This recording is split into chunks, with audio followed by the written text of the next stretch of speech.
How did she find you? Fu Hang watched the middle-aged woman warily. Truth be told, he was already half convinced. The resemblance between the two was uncanny. The only real difference was the passage of time. 20 years ago, they could have easily been mistaken for twins on the street. Most importantly, he sensed Qin Yuchu's suppressed panic. Yuchu was smart. There was only one reason she'd show such emotion. She believed it too. At a milk tea shop, Qin Yuchu answered, her head lowered. How can you prove you're her biological mother? What's the shape of the birthmark on her left buttock? Fu Hang strode casually to the sofa and sat on another one. Yaoer didn't have a single mole when she was born, let alone a birthmark. The middle-aged woman's expression was placid, but her gaze towards Fu Hang hardened with even more hostility. A birthmark on her buttock? She'd seen Qin Yuchu's timidity around Fu Hang, and it made her heart ache. The more her heart ached, the more she disliked Fu Hang. Fu Hang twitched his lips, unimpressed. Of course, Yuchu didn't have a birthmark. He was just making a symbolic bluff. It seemed to have failed. What do you think? Fu Hang ignored the middle-aged woman and turned to Qin Yuchu, who was standing to the side. He had an inherent aversion to parents who couldn't look after their children or who abandoned them after birth. I don't know. Qin Yuchu kept her lips pressed together, looking at Fu Hang timidly. Her pitiful, vulnerable gaze told Fu Hang that this seemingly all-capable top student was genuinely panicking. Since you're here, stay for a meal. You sit, I'll go buy groceries. Fu Hang shot a cold glance at the middle-aged woman, then got up and headed out. Our? Is she? Is he really your boyfriend? Are you living together? As soon as Fu Hang left, the middle-aged woman immediately moved closer to Qin Yuchu, concernedly grasping her hand. The gesture made Qin Yuchu uncomfortable, but she didn't seem to pull away. Oh my, you're still in school. How could you? The middle-aged woman's expression was complicated. In that instant, countless scenarios she hadn't yet voiced, but which had haunted her for years, flashed through her mind. Alone and helpless, enduring worldly hardships, suffering the filth and darkness of the world, perhaps even dying young. All because of her. Yaoer has suffered. Yaoer! The middle-aged woman suddenly raised her hand, wanting to hug Yuchu, but Yuchu dodged her. This action made her feel even more self-reproach. My name is Yuchu, not Yaoer, Qin Yuchu said stubbornly, her head still down. It's okay. Now that Mom has found you, I won't let you suffer anymore, the middle-aged woman said, her eyes welling with tears, her voice choked with emotion. She knew she couldn't rush things. After all, she had been absent for 20 years. I'm not suffering. Yuchu suddenly looked up, gazing earnestly at the middle-aged woman. Yuchu, what does he do? The middle-aged woman quickly composed herself, planning to build a rapport with her daughter first. Only now did she begin to carefully observe the small apartment. Though not large, it was very tidy. Matching couples' mugs, couples' slippers, couples' cushions, even couples' stickers on the fridge. On the balcony, clothes for two were hung out to dry. This must be their rented place. Qin Yuchu opened her mouth, but didn't know how to introduce Fu Hang. To be honest, she still hadn't figured out what Fu Hang's main job was. Is he a delivery driver? The middle-aged woman suddenly spotted a neatly folded delivery uniform in the corner of the living room. Yuchu had brought it back to wash. Shen Qingluan was offline, so Fu Hang hadn't needed this particular outfit lately. He does it occasionally. Qin Yuchu followed her gaze to the yellow vest. For some reason, she suddenly recalled their second meeting. That delivery guy had, without any hesitation, tossed her 250,000, leaving her completely stunned. 250,000. That was so much money back then. Yuchu's flustered heart, for some unknown reason, calmed down considerably. The middle-aged woman's expression was extremely complicated. She lowered her head and looked intently at Qin Yuchu's clothes, a standard professional suit. So, not only were you tricked into giving yourself to him, but you also have to work to support him? And he only occasionally does deliveries? Yuchu, dear, you said you're in school. Which one? The middle-aged woman forced herself to remain calm. Don't rush. Hanqing University. Oh, that's a good school, isn't it? By my calculations. You must only be a sophomore, right? Yes, I'm doing an internship. Qin Yuchu clearly noticed where the middle-aged woman was looking. Internships are good. You get to experience the working world early and gain experience. Inside, the middle-aged woman was seething. Internship? Work-study? That's just plain working. Damn it. If you can't afford to date, then don't. The rent for this place is probably paid by my Yaoer, isn't it? Nowadays, a pretty girl like her in the workplace. She could be. Fu Hang went downstairs and straight into the wet market at the community entrance. In less than 10 minutes, he came out carrying several plastic bags, all filled with vegetarian dishes. Swinging the plastic bags, he strolled over to the convenience store in the complex. "A large bottle of cola," Fu Hang said calmly. Right away, the convenience store owner, a woman, was as enthusiastic as ever, familiarly grabbing a bottle of cola and placing it on the counter. But Fu Hang didn't reach for it. Instead, he put the groceries aside, lowered his head, and lit a cigarette. The store owner's bright smile faltered. "Spill it. What's the situation?" Fu Hang, head still lowered, glanced up sideways, calmly looking at the owner. "Huh, I'm asking you what's going on up there?" Fu Hang's patience was clearly limited. The owner looked extremely awkward. "This damn job is impossible. Don't tell me a stranger shows up at my place, claims to be my girlfriend's biological mother, and you guys know nothing?" Fu Hang took a sharp drag from his cigarette and exhaled forcefully. He'd been half convinced upstairs, and this was part of the reason why. He knew that not only him, but also Qin Yuchu had people watching over her ever since she was kidnapped by Horsey Face. If this woman had ill intentions, she wouldn't have been able to get into his apartment. The owner opened her mouth, then her phone rang. As if granted amnesty, she hurriedly answered it, but a second later, she handed the phone to Fu Hang. "That lady is Zhu Biyun, Executive Vice President of Jingxing's Qin Corporation, and also the wife of Qin Zongyi, Chairman of the Qin Corporation's board," a concise and clear voice said over the phone. "Qin Corporation? She's really Yuchu's biological mother." Fu Hang's expression was strange. So, this girl is actually a rich young lady? This plot is getting ridiculously cliché. That's not confirmed, but according to records, Zhu Biyun did have a daughter who went missing 19 years ago, and her age would match Qin Yuchu's. How did she find her? Fu Hang stubbed out his cigarette, looking up at his balcony. The lights there were warm, but the dim yellow glow now exuded an unfamiliar sense of apprehension for him. She is a rich young lady. She's no longer alone and helpless. A company called a corporation wouldn't be small. Clearly, the luxury car downstairs was hers too. At this point, Fu Hang believed it. That we are not at liberty to disclose. We can only tell you that their meeting was a complete coincidence. At the milk tea shop? Yes. Qin Yuchu was picking up her milk tea, and Zhu Biyun happened to be in the shop at the same time. Fu Hang fell silent. Was this a cascade of cliches, then turning into a torrent? Or was she actually targeting me? Fu Hang couldn't help but think about the recent events in the financial market. These capitalists, or rather, conglomerates, were very sharp. Perhaps they had special channels to investigate him. Actually, to confirm if Zhu Biyun is Qin Yuchu's biological mother, a DNA test will do. With our people present, no one can tamper with it. Thanks.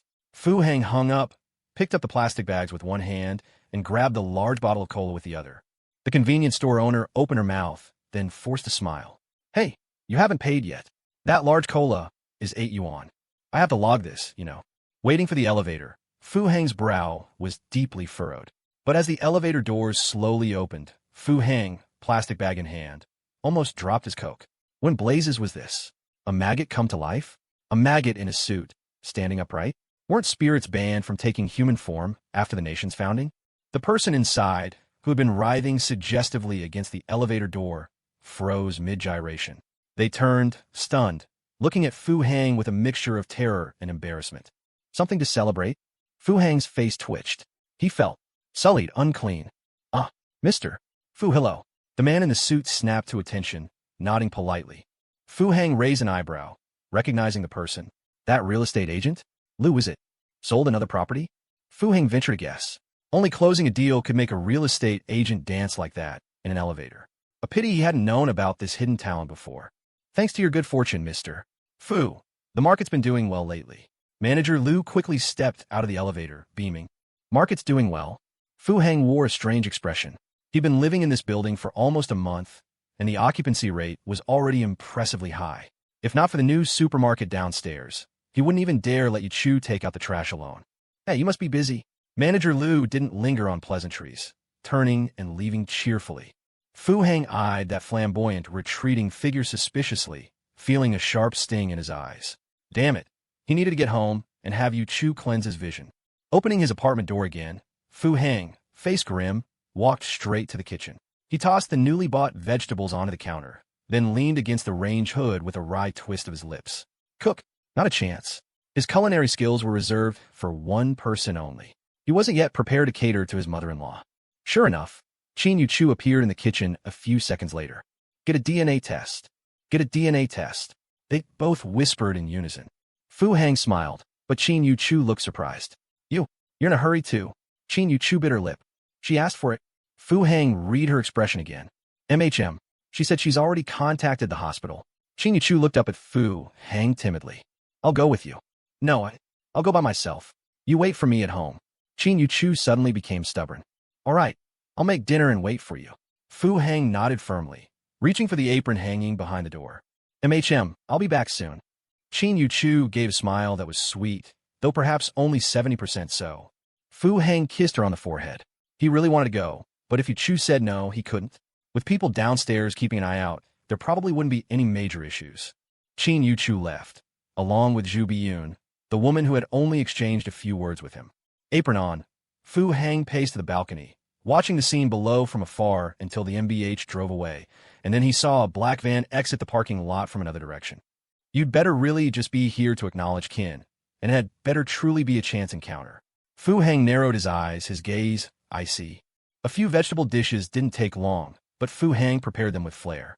Never underestimate a grandmaster, except, wait, does that even have a grandmaster title? At least I'm a man who's received a mystical inheritance. As Fu Hang was cleaning the stove, his hands suddenly paused. He really wanted to ask the system, but he was too embarrassed to bring it up.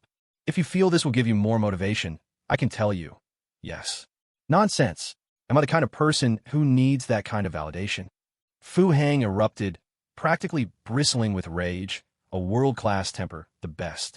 He'd save the rest for later. Fu Hang's mood suddenly brightened. He was humming a little tune and wriggling like a maggot when Qin Yuchu returned. Dinner's ready. Fu Hang hurried to the door, crouching down to carefully help Yuchu change into her slippers. But her little white sock foot didn't obediently slip into the slipper. Instead, it coiled around Fu Hang's arm like a nimble snake. I want a child. A barely audible whisper sounded above Fu Hang's head. You rest a bit more. I'll go heat up the food. An hour later, Fu Hang was drenched in sweat. Wait. Qin Yuchu grabbed Fu Hang's hand. Fu Hang blinked, looking at her quizzically. You haven't said thank you for your patronage yet. 2 hours later, Fu Hang carefully tucked the blanket around Yuchu and quietly left the room. System, give me some direction. I'm the type with a bit of OCD. When I play games, I like to master every class. However, the system ignored him. Lighting a cigarette with a sense of desolation, Fu Hang's expression was complicated. He could feel Qin Yuchu's emotions. He understood that feeling. He too had fantasized countless times about such a scenario. A cool dad descending from the sky in a helicopter, ruffling the back of his head and saying, Son, I've finally found you. You don't have to struggle anymore. Of course, those fantasies had stopped 3 years ago. Fu Hang stubbed out his cigarette and picked up the phone he'd tossed on the table. Then his eyes narrowed slightly. There was a text message on his phone from an unknown number. Qin Yuchu and Zhu Biyun confirmed as parent and child. Fu Hang glanced at the closed bedroom door and sighed softly. The next day, Fu Hang woke up early. Using the leftover vegetables from yesterday, he made 3 vegetable buns for Qin Yuchu and a large pot of congee for himself. You're not going to tell me you made these too? Qin Yuchu's eyes widened as she bit into a bun. Your man has no weaknesses. Fu Hang proudly lifted his chin. Are you sure? Qin Yuchu raised her left eyebrow. Fu Hang was stunned. What kind of look was that? If she hadn't secretly learned the heaven and earth mystery arts from a system, would he be afraid of her? Less talking while you eat. Fu Hang shot her a glare. MHM, we can rest for 2 days. I've read up on it. Qin Yuchu nodded seriously. Fu Hang was stunned again. Were these kinds of suggestive words meant for breakfast conversation? Don't worry. Universities have maternity leave now. Fu Hang fell silent, lowering his head and starting to seriously contemplate other women. Li Weiyang, Ying Yanan, Shen Qingluan, Zhu Biyun. A man should prioritize his career. Rewards weren't important. Can you drive me today? Of course. Fu Hang immediately got up to change clothes. Isn't today Saturday? Fu Hang asked, puzzled, after he came out dressed. MHM, I'm going to the university today. Have class. I'm going to ask about the maternity leave procedures. Closing the car door, Fu Hang started the engine, but didn't drive off immediately. She's your mother. Fu Hang stared straight ahead, his tone very calm. I guessed. So, that's why you suddenly wanted to. MHM. Qin Yuchu didn't wait for Fu Hang to finish. Fu Hang fell silent. He had guessed too. I just want a complete home, my own home. Yuchu suddenly turned her head, looking at Fu Hang earnestly. Fu Hang felt pierced by her gaze. He instinctively looked up, searching for a button. Damn it! The GT900 was still parked at Yuan's lot. This new BSJ didn't have an anti-snooping function. Ignore everything and just go for it. Don't be ridiculous. Who knows how many pairs of binoculars were aimed at them from outside? Fu Hang licked his lips anxiously. His meaning was clear. How about we go upstairs first? I'm actually still good to go. Let's go. 2 days of rest. The book says while maintaining quantity, you also need to ensure quality. Yuchu shot Fu Hang a playful, reproachful glance. Fu Hang's brow furrowed. What was she implying with that? Was she doubting his quality? The car moved, rolling forward, not bouncing up and down.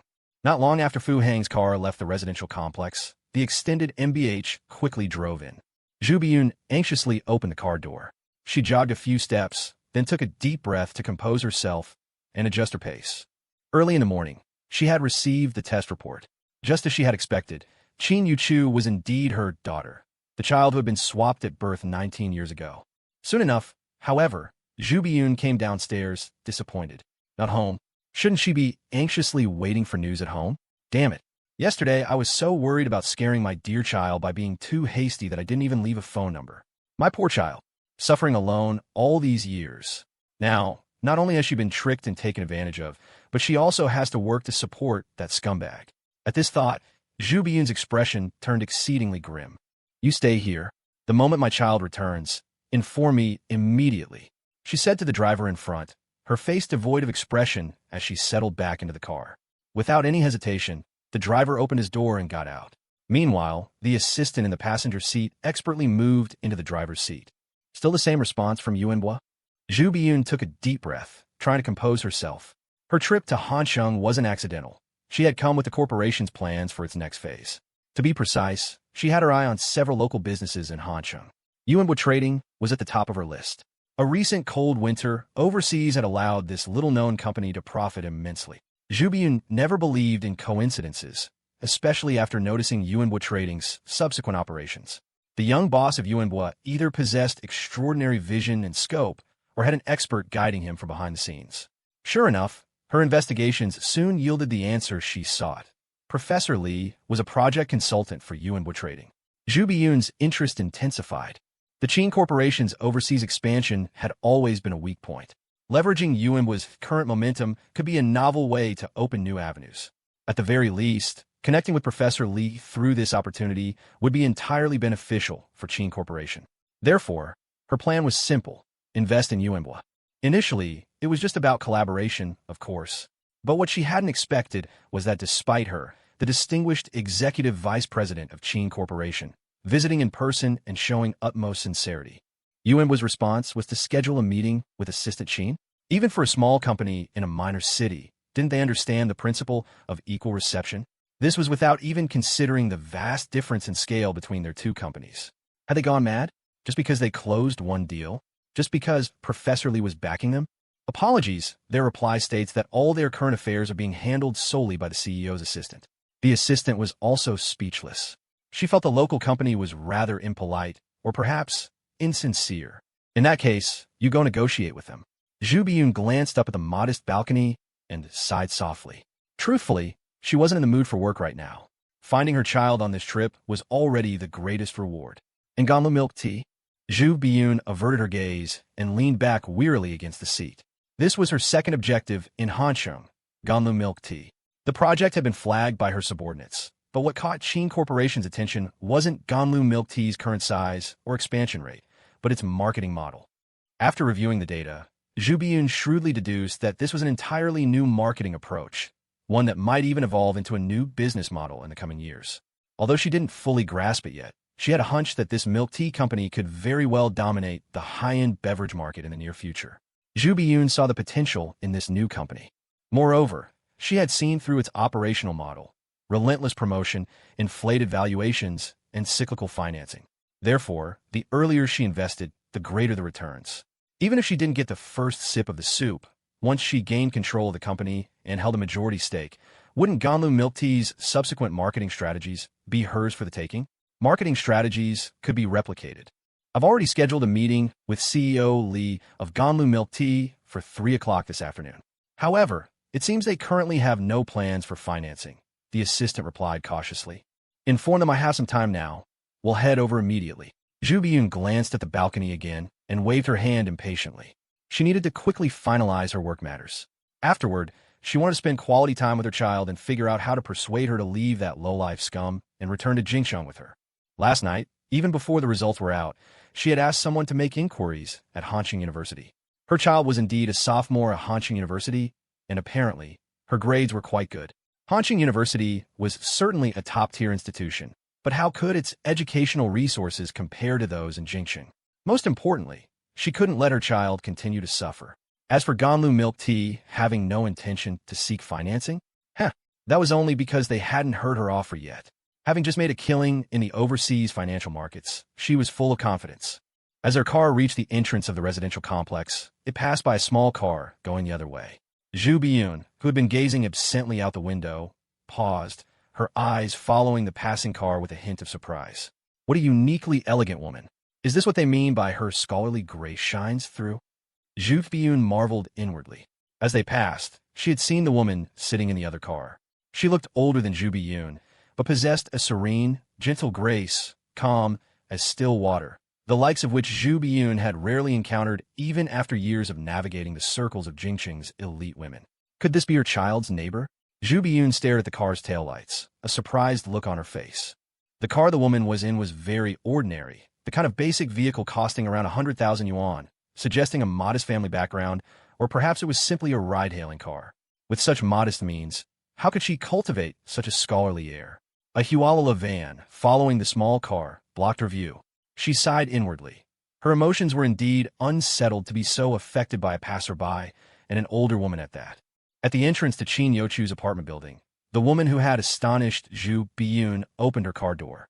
She looked up earnestly at the balcony above, her calm face belying a wealth of deep emotion. "Ma'am, is this the building?" The Hualala van's door opened, and several burly men jumped out. "Yes, apartment 809 upstairs. Thank you for your trouble. However, those yellow boxes need to go to 910. The woman didn't speak. A kindly-looking middle-aged man, standing beside her, spoke with a smile. "All right then, you go on up and open the doors, and we'll start bringing things up." One of the workers called out, then began directing his companions to unload the goods. "You haven't told him yet?" the kindly man asked, looking at the woman gently as he affectionately placed a hand on her shoulder. "I haven't figured out how to say it. Let's get settled in first," the woman replied, turning her head to give the middle-aged man a complicated look. She then familiarly linked her arm through his, and they walked into the building together. One of the movers glanced up at the affectionate middle-aged couple and sighed to himself. People really do have different fates. That man, so rough and burly, had such a beautiful wife. Even at their age, she was still so stunning he hardly dared to look directly at her. But then again, someone who could afford to buy 2 apartments at once was clearly not in the same league as a struggling worker like himself. Fu Heng drove Yuchu to school, but didn't leave immediately. He high-handedly insisted on staying to accompany Yuchu, even volunteering to stick with her the entire time. However, Qin Yuchu said just one sentence, and Fu Heng backed down. "Are you sure you want to come along? You'll draw a crowd." Chapter 37. Was that really Qin Yuchu? Ever since that confession video went viral, she'd practically become a campus legend, with all the buzz and mystery surrounding her. And especially since she rarely showed up at school anymore, the rumors only grew wilder, and things had taken a turn for the bizarre. Her rumored boyfriend, Lei Lu, had undergone a shocking transformation. He wasn't just some small-time influencer now. He was a bona fide superstar, a chart-topping singer. With that kind of fame orbiting around her, the rumors about Qin Yuchu spiraled into near-mythic territory, particularly after she drove a GT900 on a campus for a brief visit. Fu Heng, for his part, had no issue with people knowing about their relationship. Li Weiyang, Shen Qingluan, and Ing Yanan all knew. The only one still in the dark was his client, Zhu Biyun, but they hadn't reached the emotional development phase yet. Still, he worried about Yuchu. She was a girl, after all, and if they were seen together too openly on campus, the gossip mill would only go into overdrive. So Fu Heng chose to stay in the car. On a day like this, the last thing he wanted was to add more pressure to her shoulders. At 10 a.m., he received a text from Yuchu. "Professor Li asked me to lunch. Says he has a few questions for me. Want to come?" Fu Heng replied instantly. "I'll pass. Just fill me in after. I'll come pick you up." Have lunch with an advanced cultivator? Was she kidding? What if the professor wanted to quiz him on his training techniques? Was he supposed to demonstrate the mystical cosmos technique over noodles? He headed out to Yuchu no. 1. He had it all figured out. If Yuchu didn't want to reconnect with her birth family, then they couldn't stay at their current place. So he spent the whole day cleaning Yuchu no. 1 top to bottom, getting everything ready for her, for the woman of the house. If she really was pregnant, this would be a much better place for her to rest than where they were now. And all that talk about waddling into class while pregnant, or who'd take care of the baby once it was born. Please, he was loaded. He could hire a nanny on a per-second basis if he wanted to. What did he bust his ass all those years for? So his kid could grow up with total freedom. Absolute audacity. That's what he was working toward. This is ridiculous. The minute they see a bit of success, they think they own the world. Outside the Ganlu Milk Tea Company headquarters, Zhu Biyun sat at her car, her expression dark. This trip to Hanxiang had been rocky. If not for the miracle of finding her daughter, it would have been a complete disaster. That girly Wei Yang from Ganlu Milk Tea had rolled out the red carpet, treating her with utmost respect. Polite, thorough, and polished, the girl didn't miss a beat. Zhu Biyun had been genuinely taken aback when she first met her. Was it the water in Hanxiang? Everyone she'd run into today had been strikingly beautiful. From the sophisticated woman she saw in the morning to Li Weiyang now, they were all stunning, on par with Zhu Biyun in her prime. And Wei Yang's domineering CEO energy was oddly familiar. Zhu Biyun couldn't help comparing her own daughter, Yao Yao, with this woman. Compared to Wei Yang, Yao Yao lacked that air of maturity, that sharpness. Especially when she was around that boy, she shrank like a timid little housewife. The thought made Zhu Biyun's heart ache. She needed to fix this. Fast. Rebuild Yao Yao's values, her outlook on life, love, and herself. With the Qin family backing her, surely Yao Yao would come to understand the massive gap between herself and that good-for-nothing. Given time, she wouldn't just catch up to Li Weiyang, she'd surpass her. And maybe then, she'd make Weiyang her assistant. Zhu Biyun's thoughts raced, but reality had other plans. Li Weiyang had shown her all the right manners, honoring her position as the Qin Group's executive VP. But when it came to business, she was immovable. No matter how generous the offer, Weiyang kept insisting Ganlu Milk Tea didn't need outside funding.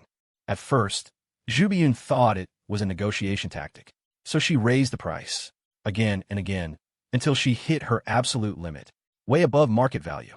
If she hadn't just made a killing overseas, she wouldn't have even considered that kind of offer. And yet, Weiyang stood firm. The meeting ended in silence and strained smiles.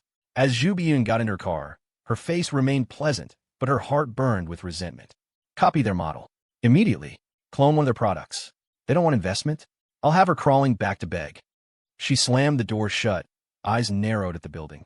Yes, ma'am, her assistant replied without hesitation. Where's Yao Yao? Is she back? No word yet from Zhang. Tell him to head back to the hotel.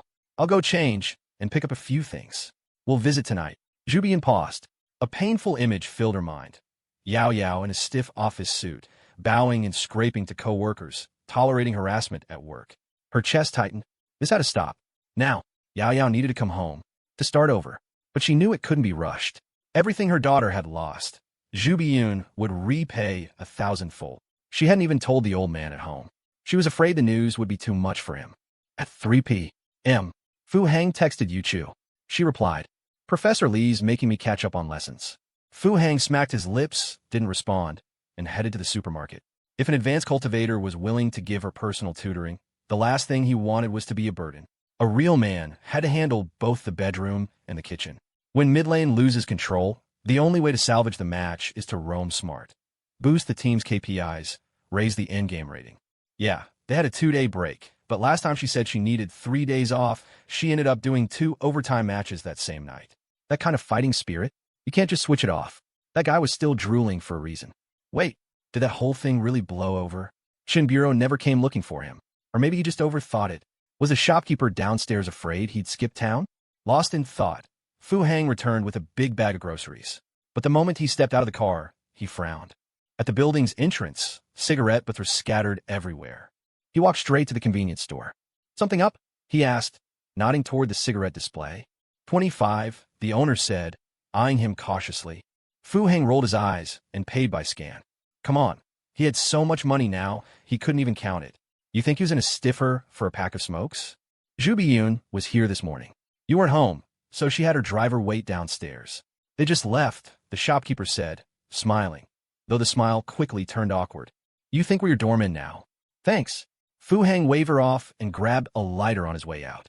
New neighbor moved in downstairs. The owner added softly after a pause. Oh.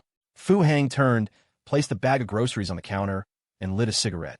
She dangerous? He asked, catching the odd look on the woman's face. No, she said quickly, shaking her head. Fu Hang snorted and turned away, but then froze. His eyes locked onto the scattered cigarette butts and the figure emerging from the shadows. His expression flickered wildly. Shock, fear, disbelief, confusion, all within a second. She's the new neighbor? He asked, his voice trembling as he turned back. But the shopkeeper had already busied herself with the feather duster, sweeping invisible dust from the counter like her life depended on it. Fu Hang stared blankly at the woman carrying a garbage bag, his mind utterly blank. The woman, hurried and flustered, had clearly spotted him as well. Her expression shifted from surprise to shock, and then to overwhelming joy. Tears welled up in her eyes as she ran toward him. You're back, she asked, her voice trembling. Fu Hang stood frozen, visibly stunned. He looked at her, disbelief written all over his face. She didn't say another word, just looked at him, eyes brimming with tears, gaze intense and filled with long-suppressed longing. When did you start smoking? She asked suddenly, eyeing him closely. Her eyes landed on the cigarette, now nearly burned down to his fingers. Startled, Fu Hang immediately flicked the cigarette away, like a child caught doing something wrong. Let's talk at home, she said gently, taking his hand. Fu Hang didn't pull away. He let her lead him like a sleepwalker toward the familiar stairwell entrance. The supermarket owner quietly watched the scene unfold, then picked up the groceries Fu Hang had just bought and placed them into the store's freezer. The woman's name was Fu Wanqing. Fu Hang called her mom. An hour later, Fu Hang sat inside apartment 809, which was still visibly in the middle of being cleaned up. His face was twisted like he'd just swallowed a half-cooked maggot. From Fu Wanqing's recounting, he pieced together what had happened. Her second husband was a sea captain who worked overseas. Fu Hang had known that much, and that the man had a son 4 years older than him. What he hadn't known was that earlier this year, the captain's health began to deteriorate, a result of years of accumulated illness from life at sea. His son had taken over the cargo ship business. But fate is fickle, especially at sea. 3 months ago, disaster struck without warning. A sudden shipwreck took down their only source of livelihood, along with the captain's son. Shaken and grieving, the old captain's condition worsened. That explained why Fu Wanqing had sounded so hoarse and low when she called him back then. With no ship and no son left, the man had no reason to remain abroad. Thinking of his wife, he suggested returning to their homeland to retire. Fu Wanqing, who had grown up in the country and had a son still living there, naturally agreed. The old captain sold off their assets and brought her back with him. She hadn't figured out how to break the news to Fu Hang. Their relationship had grown strained over the years. In fact, this was her first time returning home since marrying abroad. Not just this place. Your Uncle Wang also bought 910 upstairs for you as a wedding home, Fu Wanqing said softly, glancing toward the kitchen where the old captain was hiding. 910? For my wedding. Fu Hang's lips twitched as he cast a glance toward the burly middle-aged man who'd only met him twice. You just went broke and moved back home. And you buy me a place? Do you even have health insurance here? We know you've got your own business now. Maybe you don't need this, but this was something we promised long ago, Fu Wanqing said, carefully watching her son, her voice uncertain and hesitant. Fu Hang opened his mouth. She'd mentioned this in phone calls before, that she'd prepare his wedding home and he shouldn't worry. These years, I've failed you, she said, her eyes reddening again. Don't overthink it. Wang still has some savings. We won't be a burden. I came back because I missed you so much. I didn't mean it like that, Fu Hang muttered, licking his lips. He wanted a cigarette badly, but didn't dare light one under her gaze. We picked the upstairs unit because the layout seemed right. If you don't like it, you can sell it when you're ready to get married. We haven't processed the deed yet. It'll be under your name. Paid in full, she added, almost apologetically, her tone fragile rather than joyful, as if she was afraid of being rejected. It's just a lot all at once. You could have said something earlier, Fu Hang replied, his gaze complicated. That careful, cautious expression on her face stung more than he expected. He understood now. What he used to mistake as aloofness was really fear. I didn't know how to bring it up. I wanted to settle everything first, then call you, she said, still clearly troubled. Fu Hang felt the urge to get up and hug her, to to call her mom like he hadn't in years. But his throat locked up. He couldn't get the word out. I'll show you the other place. It's got a different layout, a bit bigger. Big enough for a family of 3. Even with a second child later, it'll be fine, Fu Wanqing said, sensing his unease and quickly changing the subject. Again, she took his hand and led him out. Fu Hang followed in a daze. The middle-aged man in the kitchen, Uncle Wang, finally spoke, dazedly. Fu Hang's here, huh? As they waited by the elevator, Fu Hang felt an overwhelming wave of emotion. What is even happening? Some kind of family reunion convention? When the elevator doors opened, Fu Hang was stunned to see who was inside. The woman inside looked just as shocked. She glanced at Fu Hang, then at the woman holding his hand. She's a little older, Fu Hang thought, but elegant, beautiful, graceful. It's nice living one floor apart. We won't bother you guys, but I can help with chores while you're at work. When you have kids, I can babysit too, Fu Wanqing said warmly, noticing the stunning girl in the elevator. She paused slightly, then smiled politely and stepped inside with Fu Hang. When she noticed the button for the 9th floor was already lit, her heart fluttered slightly. This building had just 2 units per floor. That beautiful girl lives across from Fu Hang. That's great, actually. Does she have a boyfriend? She's young, probably not yet. But she's so beautiful. She probably wouldn't be into my son, right? Fu Wanqing sneaked a glance at Fu Hang, who was openly staring at the girl. Just like his no-good dad, she pinched his hand hard. The ride from the 8th to the 9th floor took only 7 seconds. As soon as the doors opened, Yuchu stepped out, but didn't go straight for her door. Instead, she turned back and looked directly at Fu Hang. Fu Wanqing, meanwhile, casually opened the door to 910. She sneaked another glance at the girl and noticed that she was still staring at her son. Her heart leapt with a bit of joy. When Yuchu saw Fu Wanqing looking back at her, she quickly lowered her gaze and turned toward her own door at 909. Wait a second. Fu Hang suddenly raised both hands, pausing between the 2 women. I think I should probably do an introduction. This is Yuchu. She's my girlfriend, he said seriously, turning to face his mom. Fu Wanqing's eyes went wide. This stunning girl who looks like a goddess is your girlfriend? You really are your father's son. And this is my mom, Fu Hang added, turning toward Yuchu with a strange expression. Yuchu's hand trembled slightly, even though she'd looked indifferent upon reuniting with her long-lost mother. Hearing Fu Hang say that sent a jolt through her. Her fingers trembled uncontrollably. Is this meeting the parents already? This is his mom. Mom. Yuchu bowed at a perfect 90 degrees and respectfully greeted her, voice solemn. That single mom completely shattered Fu Wanqing's composure. Tears streamed down her face. Yuchu, flustered and apprehensive, looked at Fu Hang. Fu Hang was equally dumbfounded. This was more complicated than any soap opera drama, wasn't it? This was all new territory for him. He never read these kinds of family melodramas. He just couldn't process his emotions. His mother, whom he hadn't seen in years since going abroad, had suddenly appeared. He hadn't even begun to sort things out, and now it was the dreaded first meeting between the new bride and the mother-in-law. But Yuchu reacted quickly, ushering her mother-in-law inside, serving tea, pouring water, and preparing a fruit platter. This warm reception finally stemmed Fu Wanqing's tears. Only then did she take a good, long look at the girl before her. Yuchu had been heading to school today, so she wasn't in her usual professional attire. Instead, she wore a bright, youthful yellow down jacket that made her look petite and charming. Her large, expressive eyes, now filled with a nervous anxiety, were particularly heart-wrenching to see. The moment Yuchu set down the fruit platter, Fu Wanqing grasped her hand and showered her with praise. Yuchu blushed to the roots of her ears, completely unsure how to respond, feeling utterly abashed. This apartment, are you renting or did you buy it? Having composed herself, Fu Wanqing quickly slipped into her role. If it was rented, they could move across the hall immediately. If they bought it, then they'd need to plan more carefully. Perhaps they could knock down the partition wall and combine it into one large unit. We bought it, Yuchu mumbled, her head bowed, her voice barely audible. His mother was so elegant, like a university professor, so gentle, so beautiful. Was this truly the matriarch of the influential family that could greenlight international trade deals? She didn't seem to dislike me. It's her apartment, Fu Hang added, for reasons he couldn't quite explain himself, as if prompted by some unseen force. A flicker of sadness crossed Fu Wanqing's eyes. She noticed the yellow vest folded in the corner and the elegant professional suits drying on the balcony. This poor girl has been through a lot. You'd better treat her well.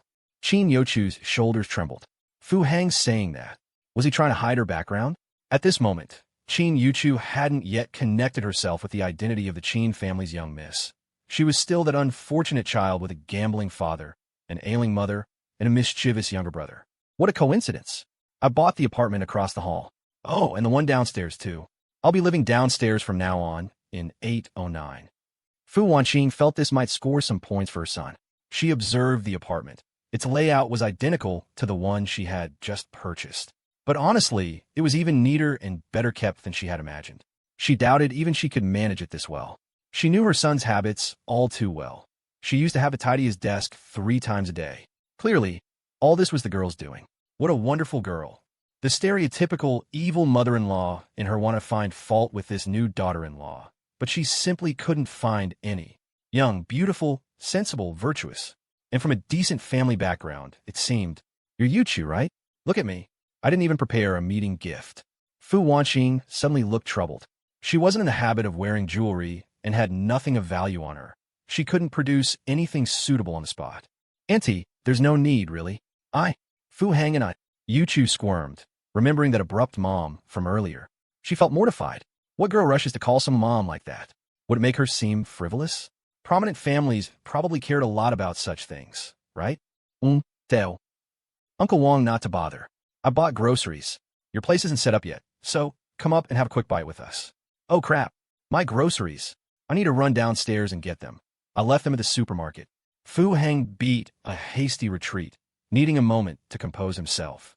Yet, for some reason, when Qin Yuchu had appeared and he saw her affectionately holding Fu Wanqing's hand, his frantic heart had suddenly calmed.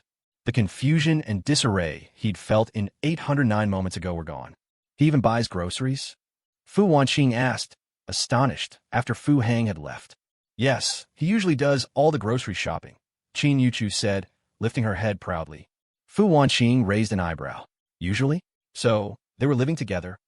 It's quite a coincidence, really. I've been abroad all this time, and I didn't tell Fu Hang I was coming back. I hope I haven't intruded on you both, Fu Wanqing said gently, her gaze sweeping the room, searching for telltale signs. Slippers, teacups, throw pillows. They really were living together? Not all, though. Though it was a bit of a shock, Yuchu mumbled, biting her lip, her head down, not daring to look at her mother-in-law.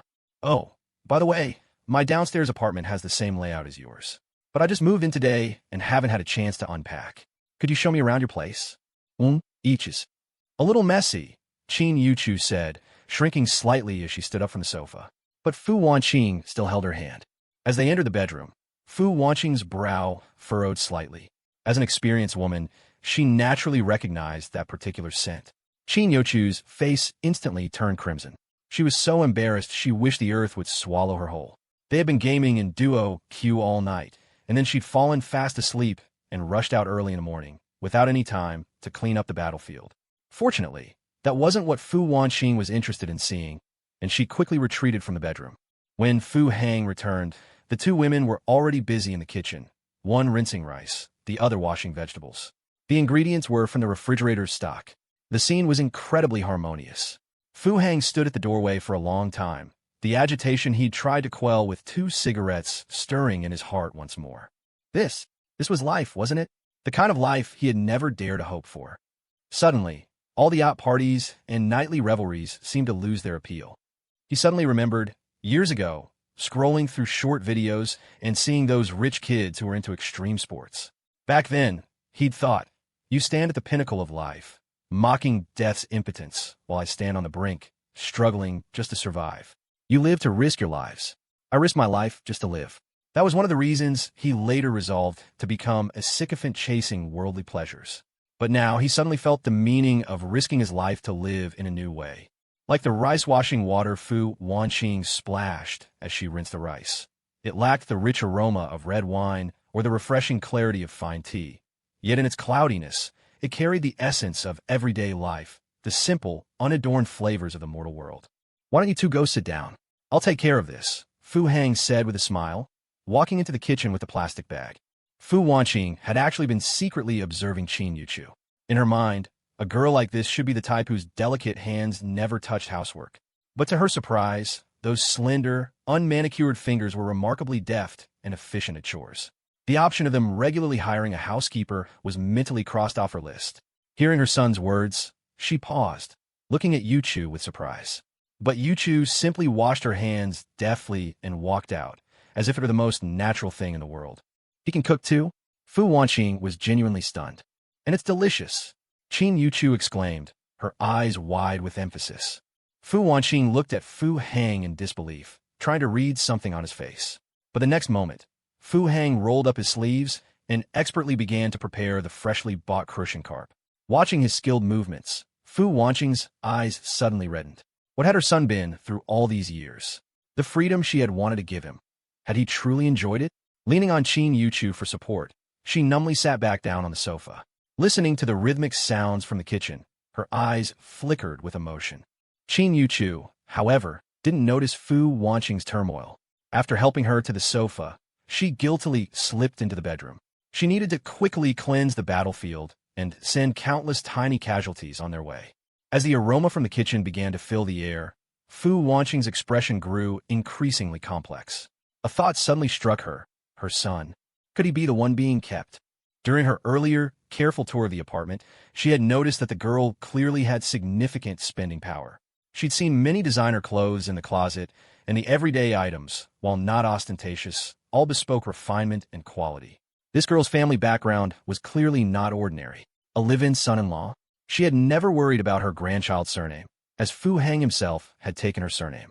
But for her son to become a man who marries into his wife's family? Fu Wanqing's gaze towards the kitchen became complicated.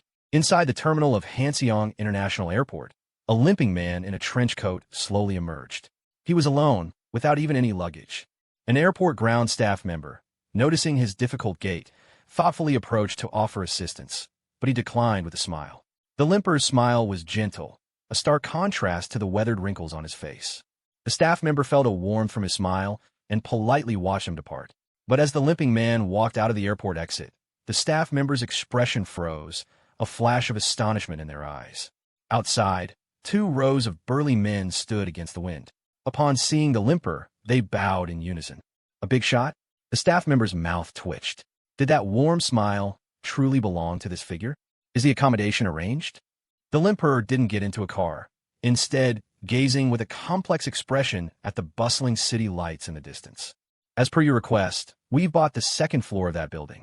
Units 209 and 210, one of his underlings replied respectfully. Have someone clean it up. I'll move in a few days. The limper took the cigarette offered by one underling, while another smartly lit it for him. Boss, are you really not going to handle things back there anymore? I've toiled for half my life. Can I even take a break? The limper glanced sideways at the underling. You guys find a place to lie low and don't stir up trouble. I'll call you if I need anything. Don't bother me otherwise. The limper took a deep drag from a cigarette, scanned the line of cars, and picked the most inconspicuous one, walking towards it. The underling understood and respectfully handed over the keys. Without further ado, the limper got into the car alone and drove towards the clamor of Hanxiang. Hanxiang, your old man is back. Fu Hang put extra effort into dinner today. Instead of preparing those chi-replenishing and essence-boosting imperial medicinal cuisines, he earnestly prepared a few home-style dishes. The dishes were common, but they were guaranteed to leave any professional chef speechless after a single bite. Watching the dishes being brought to the table one by one, Fu Wanqing stared at her son in his apron, an inexplicable sadness welling up in her heart. Perhaps she had been wrong back then. If she hadn't gone abroad, if she had stayed by her child's side, maybe, then she felt a weight on her wrist. Auntie, let's call Uncle up for dinner. Qin Yuchu's sweet smile bloomed beside her ear. Fu Wanqing's eyes flickered again. A live-in son-in-law. Seemed not bad either, as long as they didn't miss out on this girl. Fu Wanqing went downstairs to call Lao Wang. However, after quite a while, she came back up alone. Lao Wang was a rough man, having dealt with fishing boats his whole life. Caught unprepared, he was already tongue-tied seeing Fu Hang. Now, with Fu Hang's girlfriend added to the mix, he absolutely refused to come up. He rummaged through chests and cupboards, found 2 bottles of foreign liquor he'd brought back, had Fu Wanqing take them up, and made a lame excuse about already being full. Fu Wanqing knew Lao Wang's temperament after all these years and didn't press him further. Anyway, they lived on different floors of the same house. There would be plenty of opportunities later. She herself hadn't managed to adjust her emotions and state of mind, even now. Fu Heng didn't ask much, just dished out rice, poured soup, and skillfully set the table. However, just as the three of them were about to start eating, the doorbell rang. Fu Wanqing thought Lao Wang had changed his mind and got up to open the door. But outside stood a lavishly jeweled, aristocratic-looking woman. "You are." Outside, Zhu Biyun frowned. She had seen the lights on from downstairs and had been mentally preparing herself for a while, not expecting the door to be opened by the gentle-mannered woman she had met that morning. This is my mother-in-law." Qin Yuchu sprang up from the table. "Mother-in-law?" Zhu Biyun's smile froze on her face, a cold glint reflecting in her eyes. Fu Wanqing shivered under that gaze, retreating 2 steps, flustered. "Yuchu, this is. I am Yuchu's mother." Zhu Biyun strode in coldly. Fu Wanqing's brow twitched. This was her son's mother-in-law? What to do? She was completely unprepared. Fu Wanqing wrung her hands anxiously. Seeing the arrogant demeanor of this mother-in-law, it was clear she looked down on her son. Moreover, Fu Wanqing had seen a bit of the world. Zhu Biyun's attire clearly confirmed her earlier suspicion. This was a wealthy family. She averted her gaze, looking helplessly at Fu Heng, but the self-blame in her eyes deepened. "Have you eaten? Care to join us?" Fu Heng stood there, expressionless, not knowing what kind of face to make. This mother was real, and Yuchu was respectful and warm towards Fu Wanqing, so he really couldn't say anything harsh to Zhu Biyun. Zhu Biyun just stood at the doorway, her gaze casually sweeping over the simple dishes on the table, the heartache in her eyes becoming more apparent. Ordinary families can only afford to eat this, huh? My poor child has truly suffered. How has she managed all these years? Yuchu dear, here's the test report. I was worried you'd be anxious, so I brought it over early this morning. It's just that you happen to be out. Zhu Biyun took a full 5 seconds to regain her composure, then revealed a gentle smile. Yuchu didn't speak, quietly taking the report, but she didn't look at it, instead casually placing it on the coffee table in front of the sofa. This action, however, made Zhu Biyun's heart leap with joy. She wasn't concerned about the results at all. She must be like me, already knowing the outcome by heart. This is blood being thicker than water. This is the connection of kinship. Zhu Biyun excitedly took a step forward, even slightly opening her arms, awaiting Qin Yuchu's embrace and tears. "Would you like to eat something?" Qin Yuchu timidly hid behind Fu Heng and asked very politely. This made Zhu Biyun, who had built up her emotions but hadn't received the expected hug, feel a pang in her heart. She's still not used to it. Yes, it's been 20 years. Can't rush it. Zhu Biyun seemed to remind herself internally, her smile softening once more. "Well then, I'll impose." Zhu Biyun naturally sat down at the dining table. A family meal was a good opportunity to close the distance between them. As someone who had navigated the business world for years, she understood this. As for Fu Heng, she'd find time to have a good talk with him later. Fu Heng didn't overthink it, turned, and got another set of bowl and chopsticks. The 4 of them took their seats. Qin Yuchu pursed her lips, her eyes constantly stealing glances at Fu Heng, while Fu Wanqing also held her chopsticks, looking slightly nervous. She was a gentle and introverted person. Especially after becoming pregnant with Fu Heng, she had almost stopped interacting with outsiders.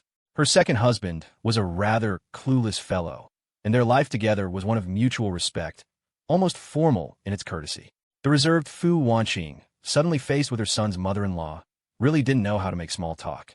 Fu Heng, however, after giving Yuchu a piece of cola chicken wing, lowered his head and started digging into his own bowl of rice. The only one who seemed to have control of the situation, Zhu Biyun, appeared poised and generous. She elegantly picked up a strip of what looked like relatively healthy shredded potato and took a small bite. Then her eyebrow shot up. She looked at Fu Wanqing in surprise. This cooking skill is quite something, isn't it? Indeed, the aura of a cultured family, of a woman devoted to supporting her husband and raising her children, doesn't lie. A child raised by such a mother shouldn't be too bad, right? But why is he so lacking in ambition, and even content to live off a woman? Zhu Biyun's gaze involuntarily shifted to the neatly folded yellow vests in the corner of the living room. Oh, right, I haven't even had a chance to ask, what does Fu Heng do for a living? Zhu Biyun put down her chopsticks. Even though the dishes were delicious, she had little appetite. Taking a single bite was merely a gesture of politeness. I've been a security guard, an errand runner, taken food delivery orders in my spare time, and drove for a ride-hailing service for a while. Oh, And I also own a milk tea shop. Fu Heng naturally understood Zhu Biyun's underlying question and answered truthfully, not particularly bothered. Thinking of Fu Wanxing sitting beside him, he added the bit about the milk tea shop, which he had mentioned to Fu Wanxing before. Zhu Biyun's brow furrowed. It was much as she'd expected, a man who was somewhat hardworking but lacked any real capability. That's good, Zhu Biyun said insincerely, keenly aware of the complex expression on Qin Yuchu's face. Fu Heng's milk tea shop does quite well. Fu Wanxing chimed in hastily, sensing the undertone in Zhu Biyun's comment. Zhu Biyun scoffed inwardly. Business is good? If business was good, would he be doing food delivery? Driving for a ride-hailing app? If business was good, would he let his beautiful girlfriend work part-time jobs? Besides, no matter how good business is, how many lipsticks can you buy with a month's profit? Yuchu, did I hear you call this lady mother-in-law just now? The more Zhu Biyun thought about it, the more uneasy she felt. There were some things, she felt, that needed to be addressed sooner rather than later. It was better to clear the air while everyone was present. Yuchu's face flushed red. She had blurted out what was on her mind in a moment of anxiety, sensing Fu Wanxing's helplessness. Fu Heng looked up, an intrigued expression on his face as he gazed at Yuchu. Fu Wanxing, however, merely opened her mouth, unsure how to interject. Yuchu, you're still a student. There are certain terms, even used in jest, that you shouldn't use so casually. It can make people think we lack proper upbringing. Zhu Biyun sat up straighter, her powerful, commanding presence, honed in the business world, gradually emerging. Fu Wanxing's heart skipped a beat. That phrase, lack proper upbringing, wasn't directed at Qin Yuchu. But you never taught me anything, Qin Yuchu suddenly retorted, putting down her chopsticks and turning to look at Zhu Biyun with a cold gaze. Stung by that icy stare, Zhu Biyun inwardly cursed. This isn't good. She had been too complacent, too used to her authoritative ways at the company.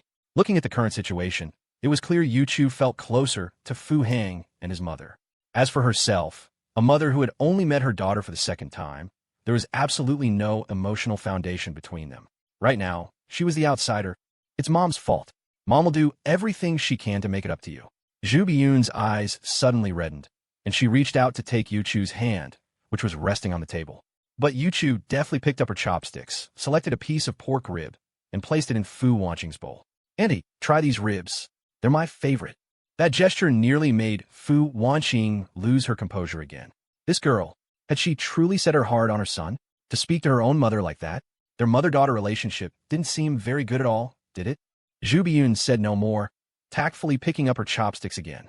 Fu Heng kept his head down, shoveling rice into his mouth with great concentration. Inwardly, however, he was ecstatic. Teacher Qin is incredible. Just wait until I get my grandmaster title. The four of them adhered to the age-old customs. Speak no word at meals, nor any before sleep. However, after a few more bites, a subtle change came over Zhu Biyun's expression. She once again found herself surreptitiously studying this woman who struck her as rather peculiar. She particularly noticed Fu Wanxing's hands, which seemed at odds with her gentle demeanor. They were the hands of someone who toiled. Though her nails were neatly trimmed, the fine wrinkles and calluses were clearly visible. At least, Zhu Biyun mused, she hasn't neglected her son. Zhu Biyun also noted how impeccably clean and tidy the home was. To have such a mother-in-law would be, she thought, then immediately chided herself. What mother-in-law? Nothing's even remotely settled. How could my Yuchu possibly marry this good-for-nothing brat?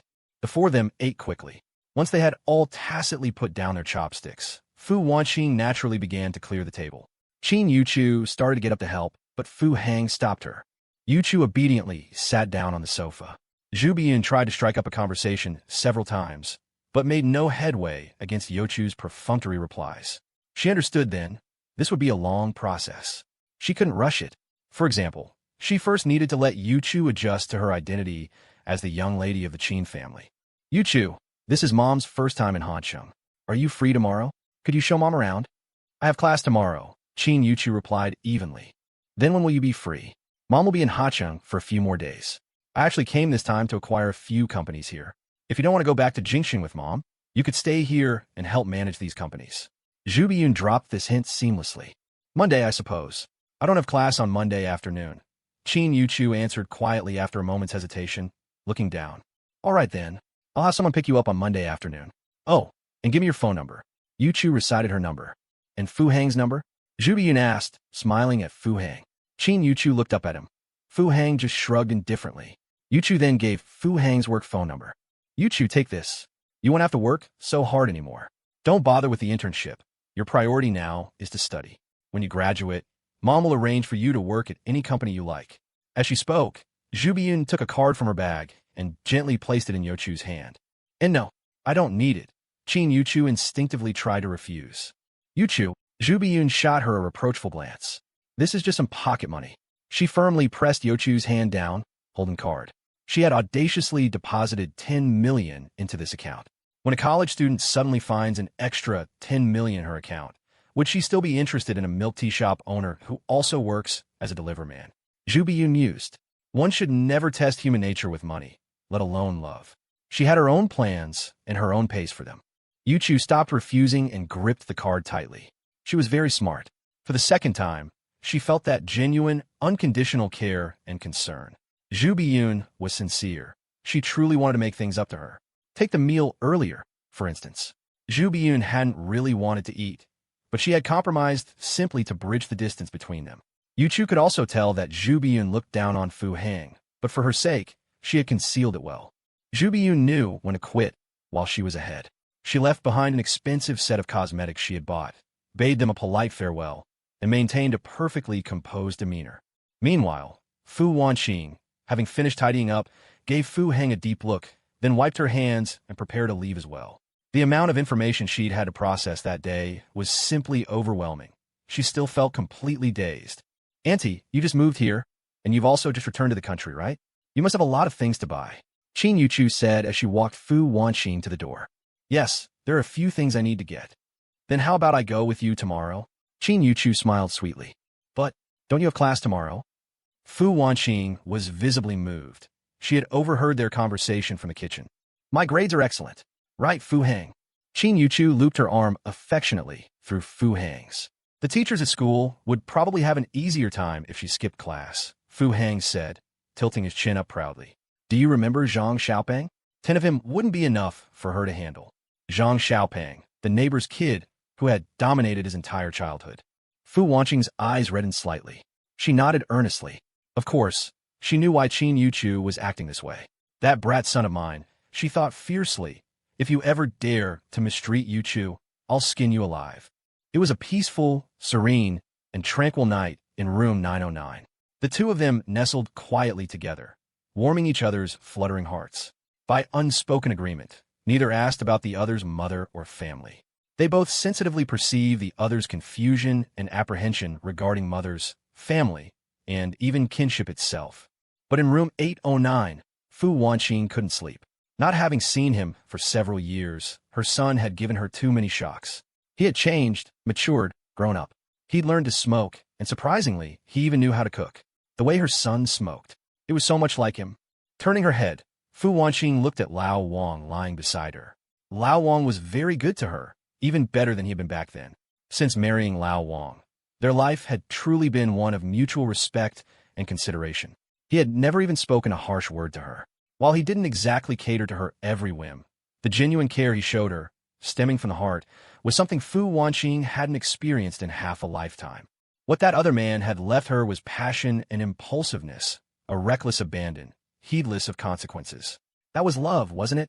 But what Lao Wang gave her was toothpaste squeezed on her brush in the morning, a nightlight before bed, a bowl of pear soup with rock sugar brought to her at the slightest cough. This, perhaps, was what life was truly about. Fu Wanqing inevitably thought of that girl. So perfect she was almost frightening. Dating a girl like that wasn't necessarily a good thing for her son. She herself was no longer the girl who would recklessly dive into love. The worry lines on her forehead and the white hairs at her temples were a sober reminder that her son and that girl might not have a future together. The old saying about marrying within one's social standing had endured for millennia, and not without reason. Love that crossed class divides was often deeply moving, and the reason it was so moving was often because it was fraught with difficulties, or even faded away without resolution. Can't sleep? Lao Wang slowly turned, looking worriedly at Fu Wanqing, who was leaning against the headboard. I'm meeting Yuchu for shopping tomorrow. I was just thinking about what to get her. Fu Wanqing reached out and tucked in the corner of Lao Wang's blanket. Oh, that's right. It's their first proper meeting. The gift should have been given today, really. Lao Wang tilted his head in thought, then propped himself up to sit beside Fu Wanqing against the headboard. How about a bracelet? Fu Wanqing asked tentatively. According to custom, a bracelet was a very respectable first meeting gift. It was a tradition in many places. That man, her ex-husband, seemed to have once said he had a bracelet left by his mother to give her, but she had thought it too abrupt at the time and hadn't accepted. She never got the chance to. Lao Wang also had a pair of bracelets, supposedly left by his mother, but those were now considered his late wife's mementos, intended for his own son's wedding. Naturally, these bracelets weren't suitable for Qin Yuchu. All right, I'll transfer you some money. We mustn't slight the girl, Lao Wang said, getting up to find his phone. I still have money. Fu Wanqing quickly stopped him. That's household money. I'll transfer you 100,000 first. Lao Wang put on his reading glasses and fumbled with his phone. No, we don't need that much. A token gift to show our sincerity is enough. Something too expensive would be improper, Fu Wanqing said, pressing Lao Wang's hand down. Lao Wang did have some savings, but that was his retirement money. He had no income now, so every bit spent was a bit less he had. Fu Wanqing couldn't bear to empty Lao Wang's pockets because of her son. A house. For Fu Hang, her tag-along son, Lao Wang had already done more than enough. Then 50,000 for now. You said the girl comes from a good family. If our gift is too shabby, Fu Hang will be looked down upon, Lao Wang insisted. Fu Wanqing listened silently, her gaze wavering. Early the next morning, Fu Hang got ready and headed to Sweet Do Milk Tea. Undercover agent number 1, Xia Xiaofeng, had sent word last night. Boss Li Weiyang was back. He needed to seize every opportunity to secure Li Weiyang's rebate as soon as possible. Because Fu Hang suddenly realized, given the system's unpredictable nature, would there be a Phase 3 after Phase 2? A man ultimately had to prioritize his career, especially when his woman was so supportive of it. Therefore, this was a sign of Fu Hang's proactive ambition, not at all because of some all-pro domination grandmaster nonsense. Fu Hang left home. Qin Yuchu, however, spent a long time getting ready. First, she put on a slightly mature-looking business suit jacket with a long trench coat over it. But after looking in the mirror for a long time, she cheerfully took it off and re-tousled her bangs. Finally, she changed into a very student-like short padded jacket paired with pink velvet sweatpants and tied her hair into a neat, simple ponytail with a pink silk scarf. Looking at herself seriously in the mirror, she smiled sweetly again. Only this time, her smile seemed exceptionally pure and radiant. She didn't take the elevator, but skipped down the stairs. She pressed the doorbell, and in less than 3 seconds, the door opened. Fu Wanqing, who had been waiting just inside, felt her eyes light up, stunned by the beautiful young girl before her. A youthful aura, out of place in the cold winter, washed over her. She could even smell the faint scent of fresh grass in the air. Good morning, Annie, Qin Yuchu said with a radiant smile, naturally reaching out to take Fu Wanqing's arm. But Fu Wanqing stood frozen, just staring blankly at Yuchu. Yuchu was taken aback and awkwardly withdrew her hand, standing quietly. Suddenly, I'm a little scared. Fu Wanqing's eyes trembled as the words slipped out unconsciously. Qin Yuchu didn't understand. I'm afraid you'll suddenly disappear, Fu Wanqing said, looking very seriously at Qin Yuchu. Qin Yuchu seemed to understand. She didn't say anything, but stepped forward and once again took Fu Wanqing's arm, her touch gentle but her grip firm. Feeling the warmth and strength from her hand, Fu Wanqing's heart inexplicably calmed.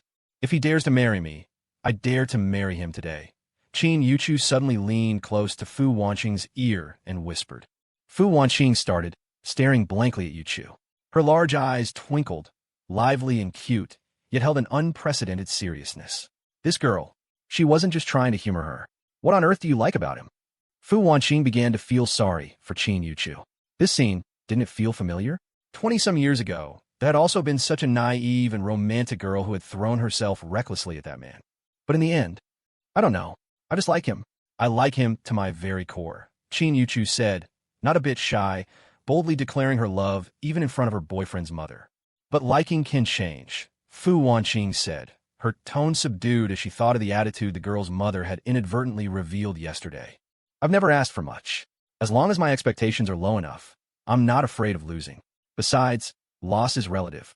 Compared to what I have now, I'm not afraid of losing anything, Qin Yuchu suddenly said, looking at Fu Wanqing with extreme seriousness. In Qin Yuchu's eyes, Fu Wanqing had once been the matriarch of a prominent family. Perhaps she was trying to hint at something. But it didn't matter. As long as her desires were few, she feared no loss. How are things with you and Bois? When are we going over? In the restaurant of a five-star hotel, Zhu Biyun calmly asked her assistant, who was standing by her side, as she delicately ate her exquisite breakfast. The principle of equal reception, Yuanbo Trading's president was unwilling to meet personally and sent an assistant. So, on her side, she could only arrange for her assistant to handle the preliminary discussions. Otherwise, before negotiations even began, she would already be at a disadvantage. The distinguished executive vice president of the Qing Corporation negotiating a deal with an assistant from a small company like yours? They replied that today is the weekend, and their president's assistant is off. The assistant felt a twinge of frustration, but answered honestly. What? Zhu Biyun put down her knife and fork in surprise. Weekend? Off duty? Has Yuanbo Trading really gotten too big for its britches? I, from the prestigious Qing Corporation, came all the way from the capital, and not only does your president not show up, but now even an assistant dares to take a day off. Soon, Zhu Biyun thought of another possibility. Have they guessed my intentions? So they're posturing, waiting for a better offer, trying to drive up the price? Zhu Biyun's expression darkened. Keep trying to schedule a meeting, but you can be a bit more assertive. We'll be in Hachang for a while longer. Notify the heads of project teams 3 and 5. Video conference in 20 minutes. Zhu Biyun instructed coolly, picking up her knife and fork again. Waiting for a better offer, are they? Small-town business people with a narrow view of the world, getting a little taste of success and not knowing their place. They really don't understand what capital truly means. Teams 3 and 5 were precisely the departments in the Qing Corporation responsible for overseas trade. The Qing Corporation's overseas trade might be considered its weaker link, but that was only relatively speaking. Compared to others, it was still a behemoth. You must think your overseas business is going too smoothly, don't you? As she thought before, having just made a killing in the overseas financial markets, she was full of confidence. Especially now, with the overseas financial markets in turmoil, crying out in distress, surrendering, and various policies being relaxed. The assistant respectfully went to make the arrangements, but Zhu Biyun's phone rang. Looking at the caller ID, Zhu Biyun picked up a napkin and carefully wiped her mouth. How's the progress? The call connected, and the familiar voice on the other end offered no pleasantries. Not very smooth, Zhu Biyun replied calmly, as if accustomed to it. Which one isn't going smoothly? Yuanbo or the milk tea venture? The voice on the phone paused slightly, clearly a little surprised. Neither. These young people nowadays. I don't know how to describe them. Zhu Biyun suddenly recalled Li Weiyang's confident demeanor and sneered inwardly. That's normal. The voice on the other end remained calm. Have you heard something? Zhu Biyun detected a note of weariness in the other person's voice. That Li Weiyang. She's Li Bingyao's daughter and Wang Haitao's ex-wife. Wang Haitao, Wang Tiejuan's only son. Zhu Biyun had a moment of realization, but then thought, something's not right. Didn't Wang Taijun fall from power? Li Bingyao was also involved in the overseas matters. He took no less than we did. The person on the phone didn't keep her in suspense and quickly gave the answer. So that's how it is. Zhu Biyun was secretly alarmed. So this was the source of Li Weiyang's confidence, taking no less than her own family. This was going to be troublesome. Just proceed with your original plan. I've seen Li Bingyao's file. He's good at maintaining what he has, but lacks initiative for expansion. When it comes to burning money, he doesn't have that kind of boldness. Replicating their product with a similar type and preemptively capturing the market. That move won't be wrong. They'll need financing sooner or later. We can take over directly then. Resource integration will be the same for us. It's just a matter of time. Zhu Biyun nodded, mentally reviewing the plan she had formulated yesterday. The key issue is Yuanbo. The tone on the other end of the line suddenly shifted, becoming serious. I tried to contact several shareholders of Hengyu, but I found out all their shares have been sold. And the current shareholder is a woman named Shen Qingluan. Shen Qingluan. Zhu Biyun frowned. The name was unfamiliar. She was the HR manager at Yuanbo Trading. She just resigned not long ago. What? The line went silent. Clearly, the person on the other end was giving Zhu Biyun time to digest this. Are you saying that person might be in Hansheng? Most likely. That's also why Professor Li would agree to be a project consultant for a small company like Yuanbo Trading. Otherwise, I can't think of any other reason. Zhu Biyun's expression suddenly became grave. So, this was the reason for your confidence, your fearlessness. So, Yuanbo Trading, you must acquire it. At any cost. I understand. Take care of yourself. Although it's not like the capital, The damp cold in the South can get to you if you're not careful. Business discussed. The voice on the phone softened. This was the usual way in this family. Business was business. Personal was personal. Even between husband and wife, business came before personal matters. There's something I need to tell you. Zhu Biyun paused, slightly dazed, hesitated for a long time, then slowly began to speak. I found our youngest. The other end of the line fell silent, but rapid breathing could clearly be heard. She's doing well. She's very beautiful, just like I was when I was young. She's studying at Hanqing University, a sophomore, majoring in finance. Zhu Biyun spoke very slowly, delivering the information bit by bit. Have you confirmed it? After a long pause, a trembling question came from the other end. I did a DNA test. I'll come over once I'm done with the Blue Sky project. Don't worry, I'll stay with her during this time. You take good care of yourself. Don't let her suffer anymore. The voice on the phone was suddenly choked with emotion. This material feels a bit coarse. In a luxury clothing store in Hachang Baida International, Qin Yuchu remarked hesitantly, stroking the scarf around her neck.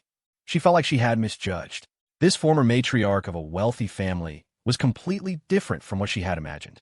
She completely lacked the composed air of a wealthy socialite. The most obvious thing was that, for every item, just like herself, the first thing she looked at was the price tag. Was it because of changes in her marriage? Qin Yuchu didn't dare to guess rashly and could only try to probe bit by bit. And the best way to sound out a woman was, undoubtedly, shopping. So, completely unsure what Fu Wanqing needed to buy, she had brought her to the clothing section. Fu Wanqing didn't show a strong desire to buy anything herself, but whenever she saw nice clothes, she would encourage Qin Yuchu to try them on. Qin Yuchu had already bought a pair of pants and a down jacket. Fu Wanqing paid for both. The pants were 420, the down jacket 2,100. Qin Yuchu didn't refuse and obediently accepted the gifts. Now, Fu Wanqing had her eye on a black and white scarf. This is the first time we've had someone in our store actually checking the fabric. The salesperson nearby rolled her eyes skyward. This mother and daughter, don't you know this is a luxury boutique?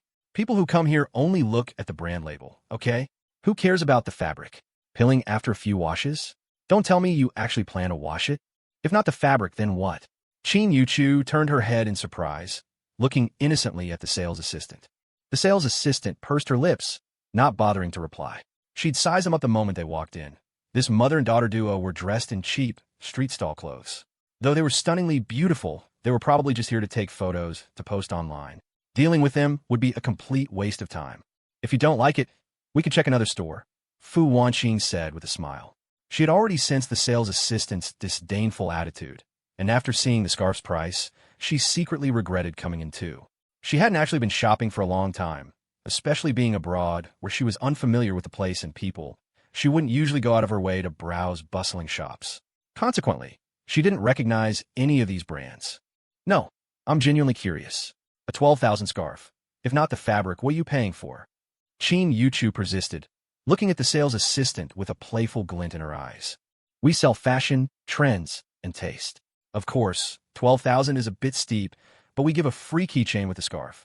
You can go take a look over there and see if there's a model that suits you. The sales assistant's smile was perfectly standard. She wouldn't dare openly mock customers in the store, but a little passive-aggressive dig wasn't a big deal. Oh, a free keychain, you say? Let me see. Qin Yuchu, still wearing an innocent smile, moved away from Fu Wanqing and approached the counter. Fu Wanqing felt a bit exasperated, but said nothing, just standing there with a smile. This side of Qin Yuchu was a novel experience for her. She had never raised a daughter, only a rebellious son. So, she was actually enjoying this feeling of intimacy while shopping together. A smirk played on the sales assistant's lips. You're asking for it, so don't blame me. The car keychain's here? You won't find a matching model for any car worth less than $1 million. This one, do you have a match for it? Qin Yuchu leaned against the counter and pulled her car key out of her bag. The sales assistant froze. It was less a key and more an exquisite car model. GT900. Calling it a key wasn't quite accurate because the GT900 used palm print unlocking. This exquisite model was actually a remote control device, supporting remote start, window operation, and even one-touch automatic parking. Of course, a mobile app had these functions too. So this exquisite model had an even more important function. Flexing, and I've been thoroughly flexed on.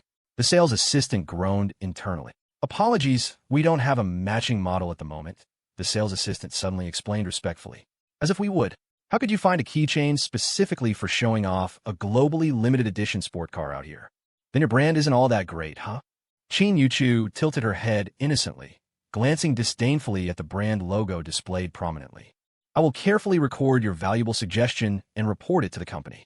I apologize for your unsatisfactory experience, the sales assistant said with utmost sincerity. Her boyfriend was a sports car enthusiast.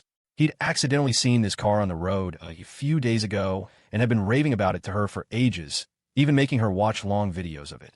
So, she could tell at a glance that the model wasn't fake. Let's go, this place is no good. Yuchu swung her ponytail, skipping over to Fu Wanqing's side. What's this? Fu Wanqing asked doubtfully. I don't know, it's Fu Hang's. Probably a toy, right? It looks pretty exquisite. I was even thinking of finding some clothes for it, Yuchu said with a sweet smile, tucking the GT 900 model in her shoulder bag. After leaving the clothing store, Fu Wanqing led Yuchu directly to a jewelry store next door. Although she had bought her a pair of pants and a jacket, her main purpose for the day clearly hadn't been achieved yet. Yuchu, try on this bangle. After just a glance at the counter, Fu Wanqing had set her sights on a white jade bangle with gold trim carvings. Yuchu's heart suddenly started to pound. A bangle that carried a different significance. Seeing the two emerge from the luxury clothing store, even though they were empty-handed, the jewelry sales assistant's expectations rose considerably. She immediately and enthusiastically took out the bangle. Yuchu looked at the bangle on her wrist, her eyes shimmering. It was a white jade bangle, inlaid with gold, with minimalist patterns carved along the natural grain of the jade. Elegant and stately, yet not lacking in delicacy. Even if it wasn't a gift from Fu Hang's mother, she would have adored it.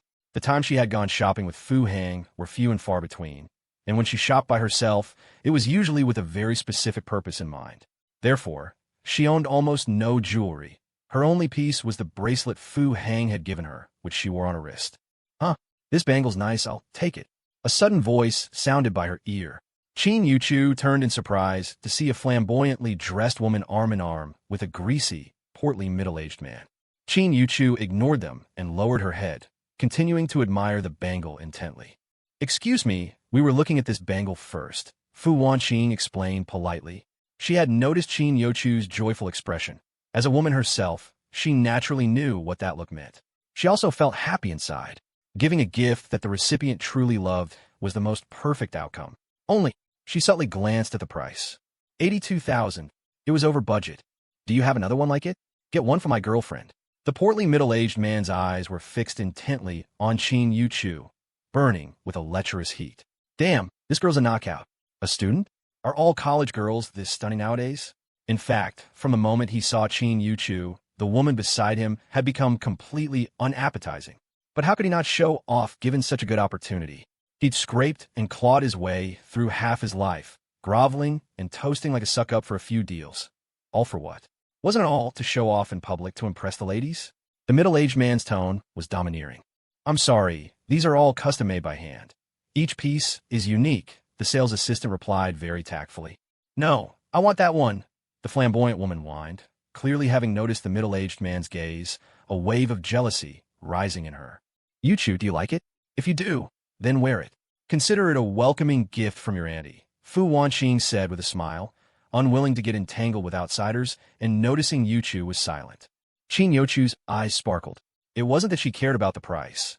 Rather, she felt she should be a little reserved, but she just couldn't bring herself to be demure about it. She just looked down shyly, unable to utter words of refusal, nor words of thanks. 82,000, right? I'll offer 100,000. I want this bangle. The portly middle-aged man, his insides itching at Yuchu's shy yet clearly delighted expression, felt an irrepressible urge to flex well up within him. If only he could get a girl like this under him. I'm sorry, sir, but these two ladies saw the bangle first. The sales assistant replied politely to the middle-aged man, strictly adhering to professional conduct. Are you kidding me? I work on commission. I get a cut for each sale based on its listed price.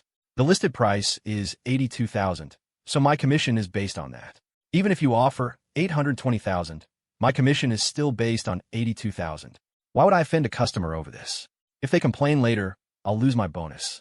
I'll go make a call. Seeing the situation, Fu Wanqing secretly gritted her teeth and walked to the side with her phone. She felt helpless. She hadn't brought enough money with her. After going abroad, she had no income of her own, and she'd never entertained the idea of taking control of old Wang's finances. So, apart from the 50,000 old Wang had given her yesterday, she only had a little over 10,000 for daily household expenses. Yuchu turned and swept a cold gaze over the middle-aged fatty. That one look seemed to steal his very soul. To be honest, with Yuchu's pure, large eyes, it was incredibly difficult to detect any disgust. They just looked beautiful no matter what. The eyes behind her demure, gold-rimmed, frameless glasses were utterly captivating. However, on the other side, Fu Wanqing's call wasn't being answered. Fu Wanqing dialed twice, but old Wang didn't pick up. "Are you buying it or not? Can you even afford it?"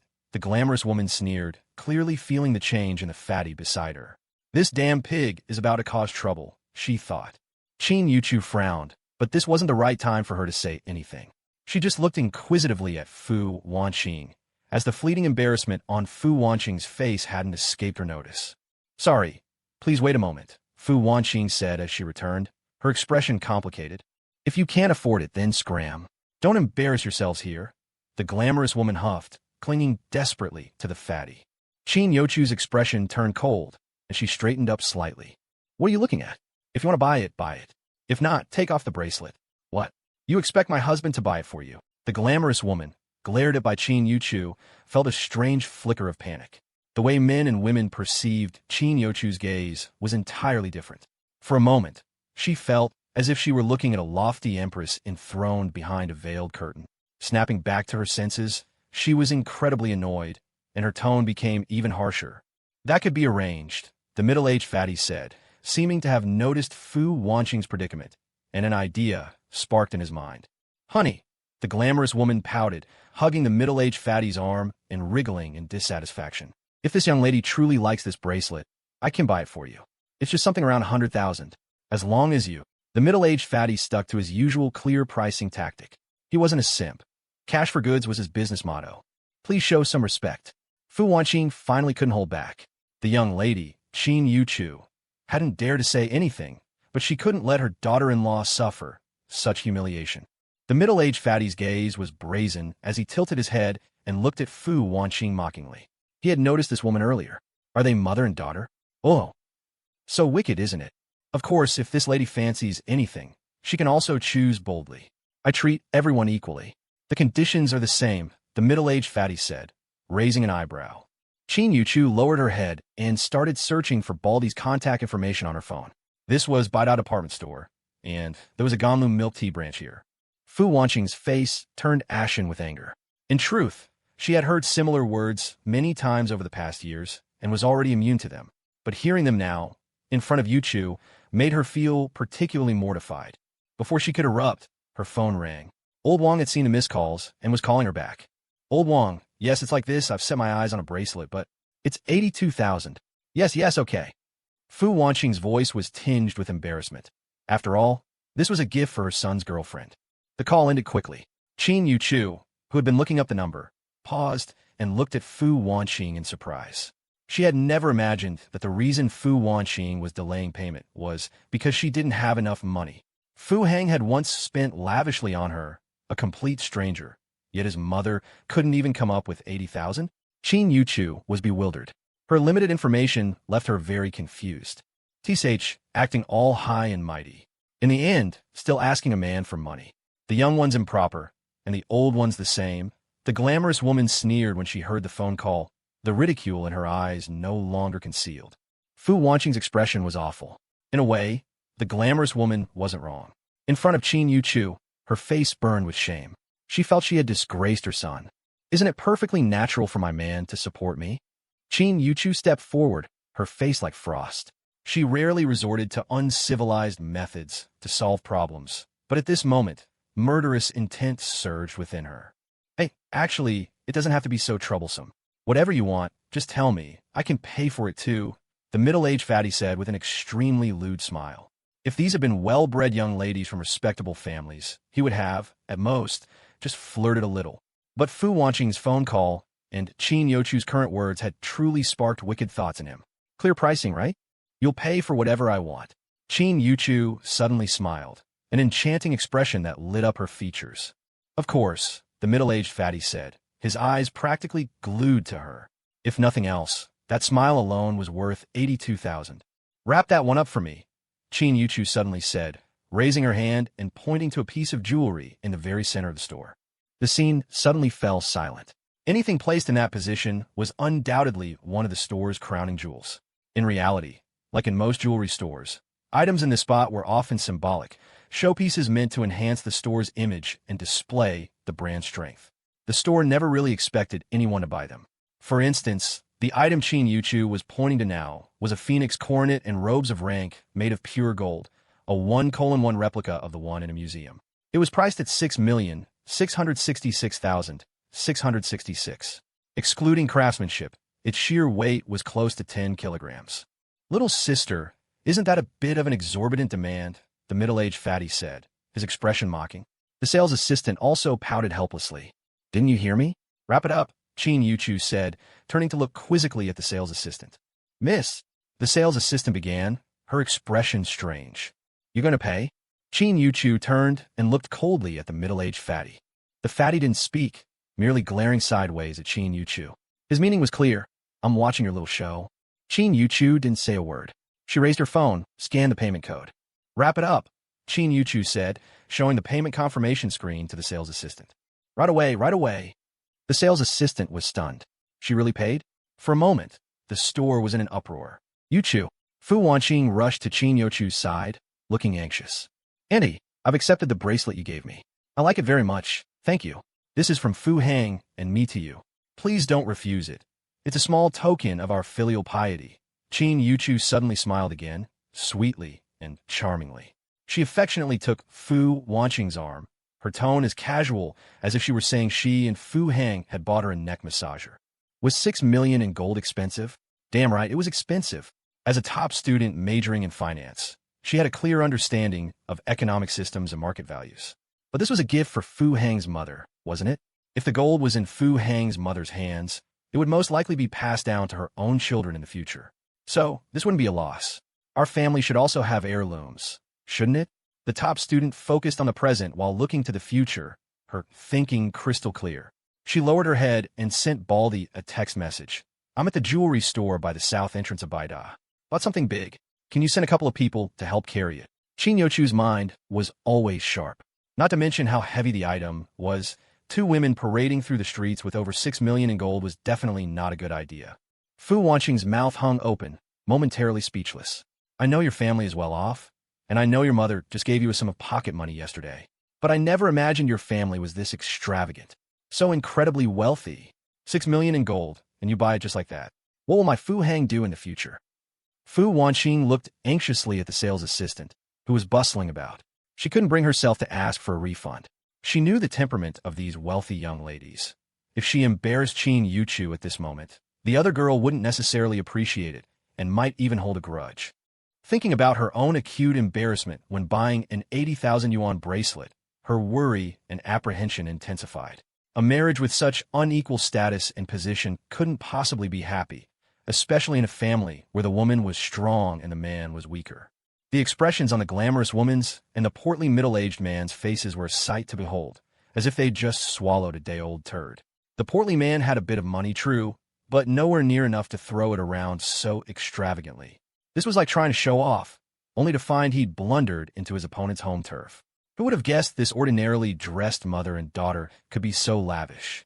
The portly middle-aged man stealthily tugged the glamorous woman, preparing to make a quick exit. But just as they turned, a tall, hawk-nosed man blocked their path. At first, he thought it was a coincidence, but after dodging left and right a few times, he realized the man was deliberately stopping him. What's the meaning of this?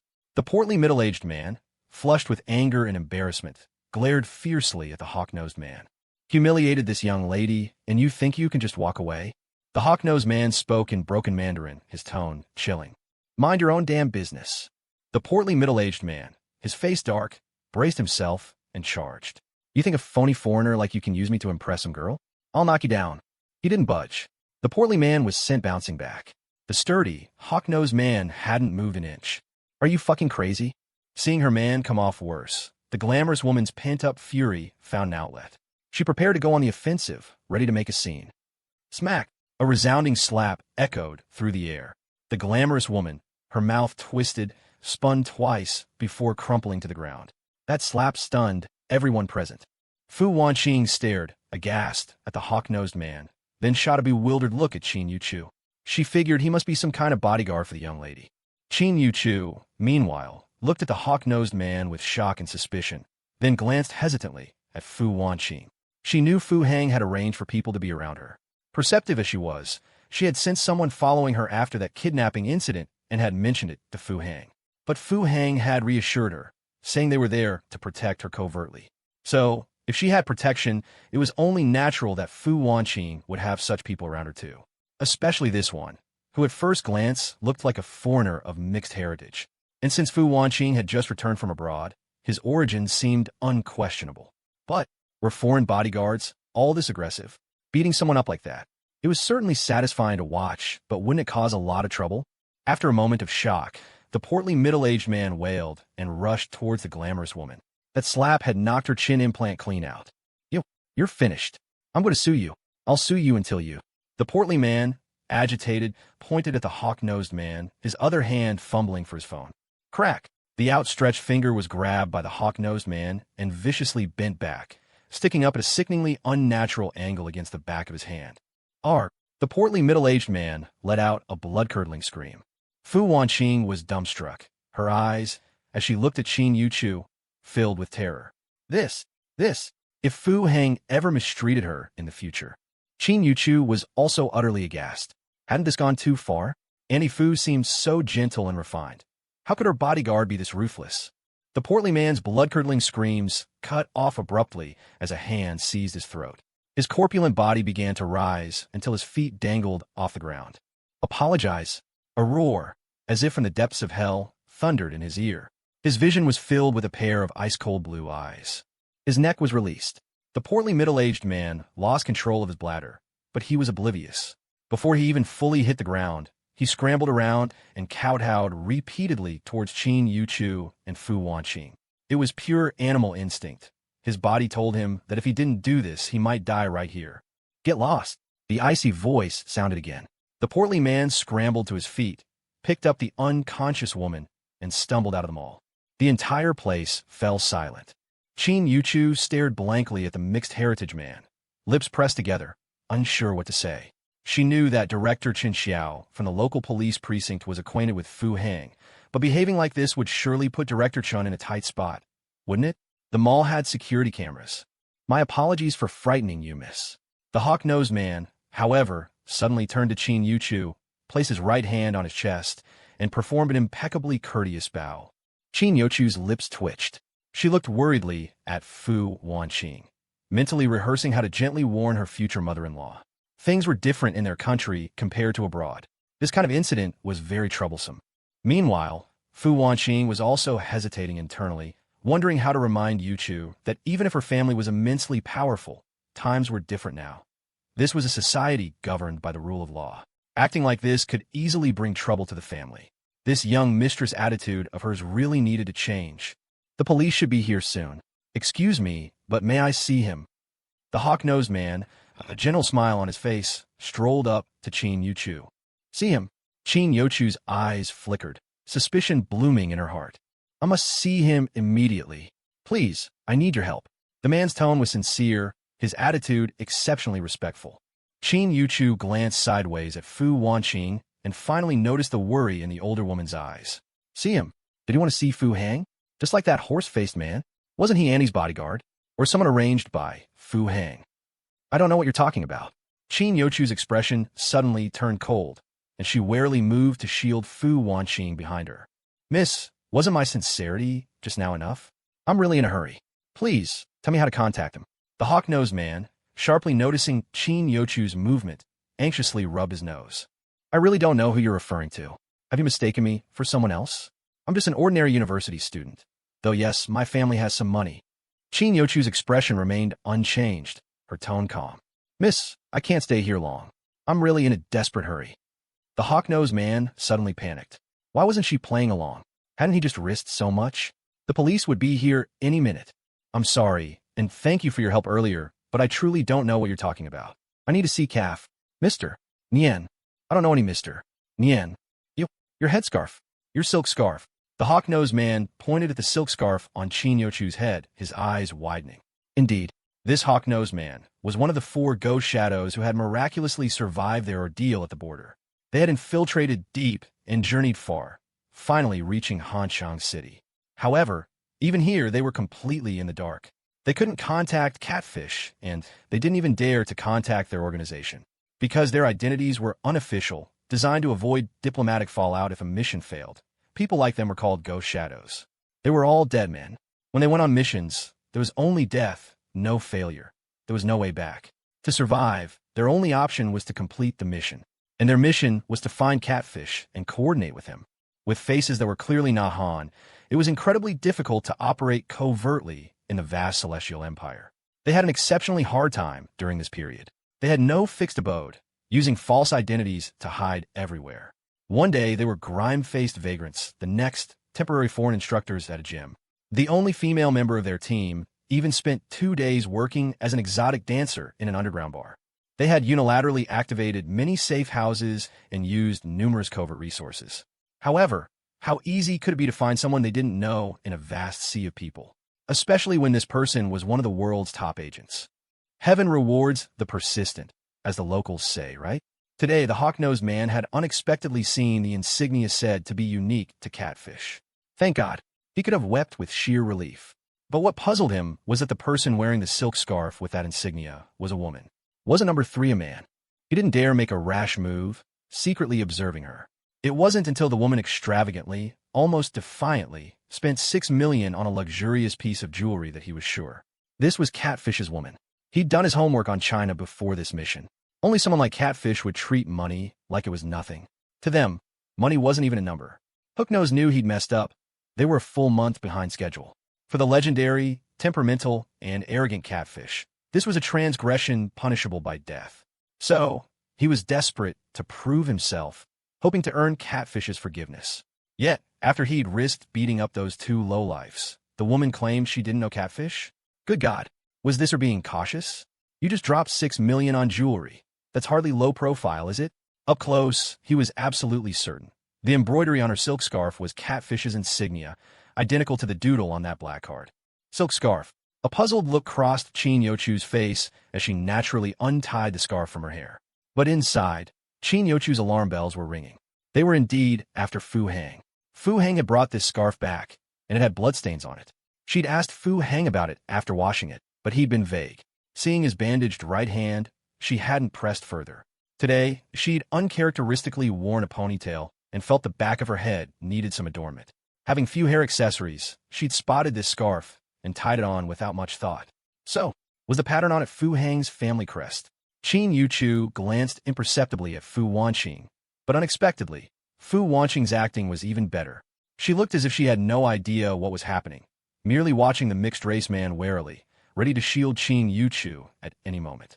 Truly a matriarch from a prominent family. Qin Yuchu praised her silently, thinking she needed to learn more from her. Although she didn't know why this Annie had left that family and married someone else, this woman was no simpleton. Yes, that's it. Please, how can I meet Mr. Nian? Hooknose looked very nervous. Events were unfolding much slower than he'd allotted, and the police might already be on their way. I'm sorry, I bought this scarf at night market. Thanks for your help. If you like it, you can have it. Qin Yuchu handed the scarf directly to him, an innocent look on her face. Hooknose was dumbfounded.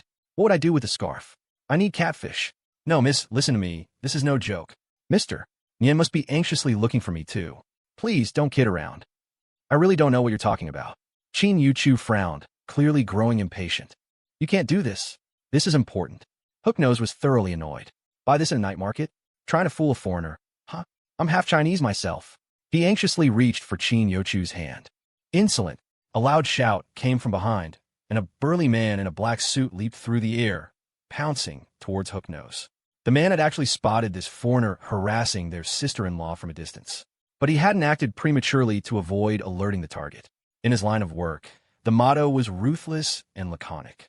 Actions speak louder than words. If you can fight, don't blabber. 20,000 a month, right? What did the boss keep him around for? To pose for photos with pretty girls at the milk tea shop entrance? You kidding me? Brother Long had even hinted that this was a test for them. Adhering to the strategy of a one-hit takedown, The man exchanged a look with his companion and stealthily closed in. They had practiced that look countless times. I'll pin him, you kick his leg. Make sure to break it with one kick.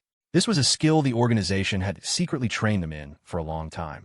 However, before the man was even in striking range, he saw the foreigner actually reach out to grab the boss's lady. How could he tolerate that? The man didn't wait any longer. With an angry roar, he launched himself into the air, using his momentum from a short run, pouncing like a fierce tiger descending the mountain. As the roar reached Hooknose, his senses screamed danger. Hearing the whoosh of air beside his ear, his combat instincts, honed on jungle battlefields, kicked in. He sidestepped, twisting his hips to evade the man's hands, and in the instant he turned, he grabbed the pouncing man's waist, delivered a fierce knee strike, and sent him flying. A single, decisive blow. But before he could even get a clear look at his assailant, another towering figure was already upon him. He only saw a fan-like hand swinging towards him. Damn it! A cold glint flashed in Hooknose's eyes. Instead of retreating, he advanced, grabbed the large hand, twisted his body, and executed a beautiful shoulder throw, sending the second man flying as well. Two dull thuds, and the two men were thrown into dazed confusion. This guy's tough. Call for backup. The man who'd been kneed knelt on the ground, grabbing the communicator on his suit lapel. For style points, their lapels were all equipped with communicators, and they wore earpieces. What's the situation? A voice asked through his earpiece. Someone's harassing sister-in-law. Southgate. We can't take him. The man who'd been shoulder thrown quickly got up. He wasn't badly injured. Damn it. A chorus of angry roars came through the earpieces. The man's expression was fervent. He glanced at his still kneeling companion, then slowly moved to stand in front of Yuchu. Hooknose was genuinely bewildered. What was the situation now? Attacking without a word? Can we talk this out? Isn't Great China supposed to be a land of etiquette? And what's with that expression? Didn't you see I was holding back just now? If I hadn't let go when I threw you, your right arm would be crippled. But he had no time to ponder. He heard the sound of dense footsteps. Turning his head, he saw a dark mass of men in black, yelling as they charged at him. His sphincter clenched involuntarily. If he went all out, using the dagger hidden in his sleeve, he was 90% confident he could take down this group of superficially tough-looking men in black without a scratch. But was it worth it? Who the hell could he even complain to? I'm not here to fight your goons, so why are you feeding them to me? I'm just here to find someone. To be precise, I'm here to deliver money to someone. Hooknose gave Yuchu one serious look, then turned and bolted. The group of men in black quickly arrived. Two stayed behind. One helped his kneeling comrade up, while the other stood firmly in front of Yuchu. The rest, however, showed no intention of stopping, not even glancing back, as they excitedly chased after the fleeing foreigner. Run? You think you can outrun us, you bastard? Foreign barbarian, harassing our sister-in-law, injuring our brothers. You've managed to tick every box for a beating, haven't you? If we don't leave him with one less leg today, Big Brother will think we're all like that idiot, just collecting our $20,000 a month for nothing. Fu Wanqing watched everything unfold, her gaze on Yuchu growing even more complicated. Sister-in-law? When a man in black had shouted, he was right in front of her. So, was Fu Hang really a kept man? Or was he being kept by Big Brother's woman? Annie, we haven't paid for the bracelet yet. Yuchu, noticing Fu Wanqing looking at her, lowered her head and reminded her softly, her tone tinged with a charming innocence and shyness. Inside the dance studio at Weiyang Entertainment headquarters, Baldy kept glancing at his phone. Today was a red-letter day for him, a day he was riding high because he'd been promoted. After moving up from head of security to manager of the boy band, today he'd been handed the title of director of talent acquisition, head talent scout.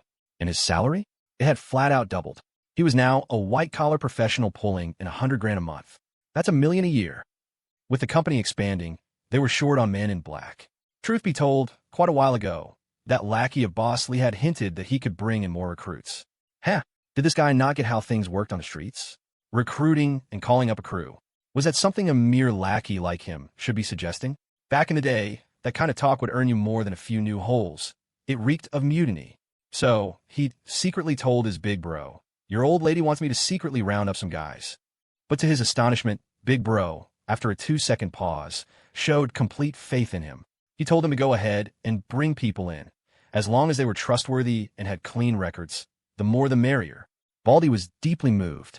Even over the phone, he could feel Big Bro's trust. So, he pulled every string he had and started making calls. Big Bro had finally decided to expand his territory. Soon, his old buddies from the streets, hearing about the pay and conditions, came flooding in. Truth be told, they'd already seen their former colleagues making it big online. Talk about a career change. Talk about differentiation. Talk about branching out. Now, that was fucking professional. A bunch of loan sharks starting an entertainment company, launching a boy band. They were dying to copy them, but had no connections. Now, hearing Baldy Long was hiring and not keeping all the good stuff for himself, they praised his generosity and got themselves fired up. Of course, Baldy Long wasn't the same guy he used to be. On the company's advice, he organized a massive job fair, and the interviews were held right at Weiyang Entertainment HQ. So, early this morning, several hundred towering, fierce-looking, yet paradoxically clutching clean record certificates, tough guys had gathered. The site had the Weiyang Entertainment folks, especially the marketing team from the Sweet Do Milk Tea Shop downstairs, absolutely stunned. They'd been scouting too, and found plenty. But the guys from the gyms were either all brawn and no brains, or built like tanks but acted like sissies. None of them had the right vibe. Who knew this Baldy character could summon so many with just a few calls? If they weren't all holding proof of clean records, you'd swear they were picking a new enforcer for a gang. Maybe even a red stick. The atmosphere was surprisingly good. Fierce-looking men with amiable smiles, all lined up neatly. And Baldy Long, flanked by a retinue of agents, sat center stage at the interview table, looking every bit the damn kingpin of a major gang. Just as he was basking in the moment, he got a text. It was from Sis. Bought something big. Need a couple of guys to help move it. He didn't hesitate for a second, calling his guys on duty at the P8.Am department store, specifically asking for 2 sharp ones. But after hanging up, a sense of unease washed over him. No particular reason, just a gut feeling, you know? He had a hunch that Sis asking him for a favor, out of the blue, wasn't just about moving something. Could this be an opportunity?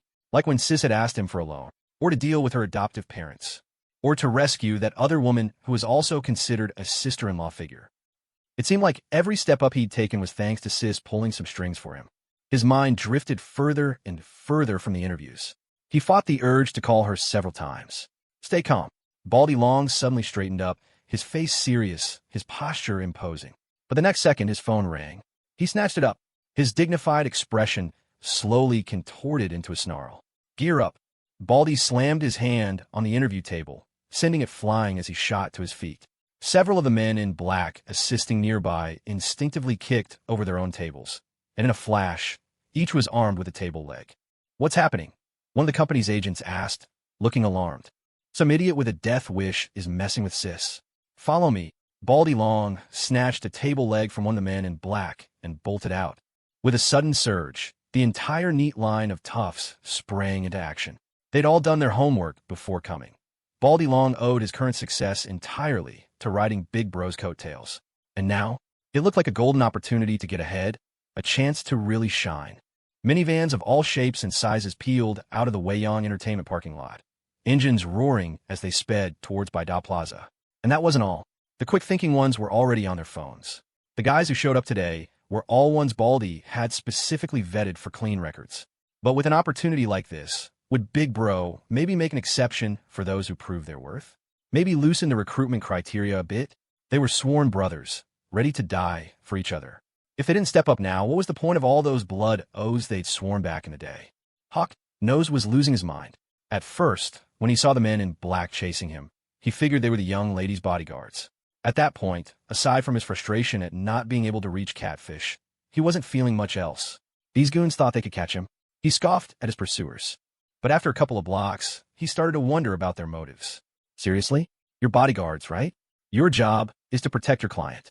I didn't even touch her, so why this relentless pursuit? And who the hell are you guys anyway? How can you run like this? He tried every trick to shake them, changing directions, ducking through an apartment building, even vaulting over a couple of courtyard walls.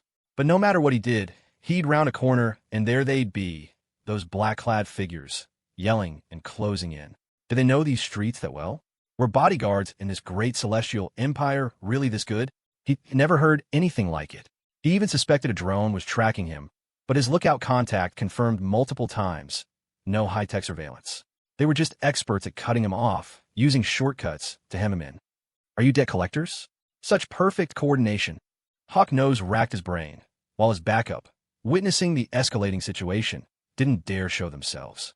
A frantic escape, an exhilarated pursuit, A truly theatrical chase scene was playing out through the city's streets and alleys, especially since these men in black have been getting a lot of media attention lately. So, naturally, bystanders started pulling out their phones, wondering if this was some new viral marketing stunt by Sweet Do Milk Tea. But his lookout, observing from a distance, started to feel something was very wrong. The number of men in black was growing at an unbelievable rate. Mark, this isn't right.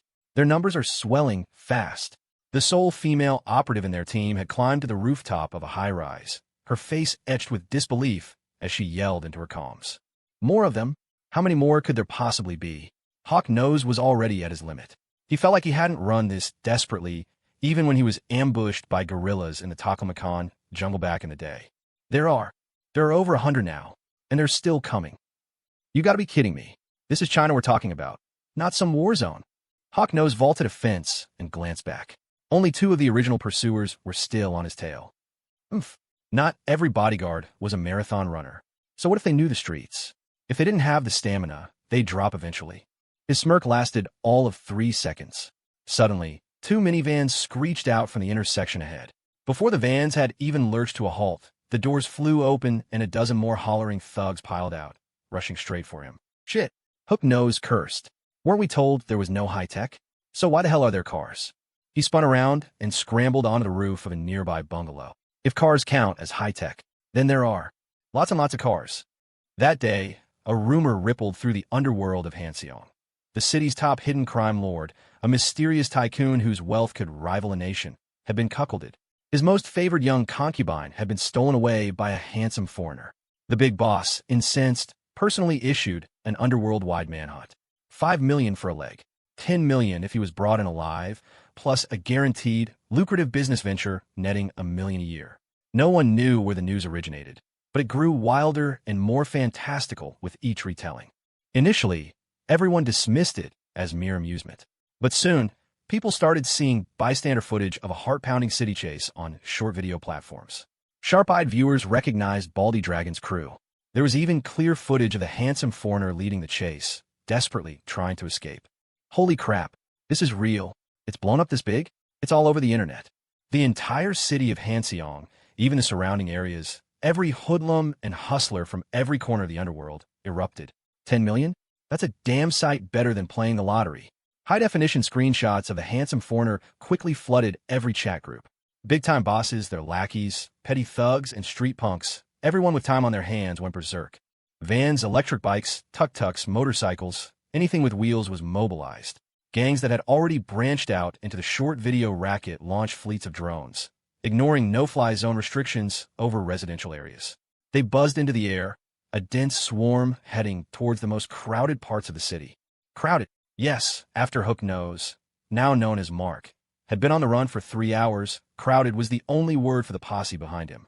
A seething mass of over 1,000 people swarmed him from every direction. For a moment, he gripped his dagger, ready to fight out. This was just too much, pure bullying. Did they really think Ghost Shadow Mark was a pushover? But when his companion warned him about the dense swarm of drones taking to the sky, despair crushed him. Me? Am I taking the fall for some other unlucky bastard? This has to be a setup, right? Look at those guys in black. It was only then he realized, stunned, that they were all sporting identical crew cuts. The honey badger look? Did they have to be so damn dramatic? And wait, weren't honey badgers supposed to be clean-cut? No tattoos? So why was every last one of them inked with green dragons on their left arms and white tigers on their right? Sleepers? You activated over 1,000 sleepers. Just for me? What did I, Mark, ever do to deserve this? Even a prime target, a real catfish, would barely warrant this kind of reception. Hold on. You don't actually think I'm the catfish, do you? I knew it. I knew I should never have come to this godforsaken country. They have people. So many people. Mark was finally cornered in a sprawling construction site, hemmed in from every direction. Escape was impossible. Peeking down from a gap in a half-finished wall, he realized his companion's count had been wildly off. Then again, his 3 surviving partners weren't exactly recon experts. 1,000? Shit, there are at least 3,000 of them down there. This country was truly unreasonable, deploying several thousand men for one takedown. The construction site was enormous, a new residential complex soon to go on sale, comprising over 30 buildings, big and small. Terrified the handsome foreigner might slip through their fingers, The pursuers had sealed off every exit.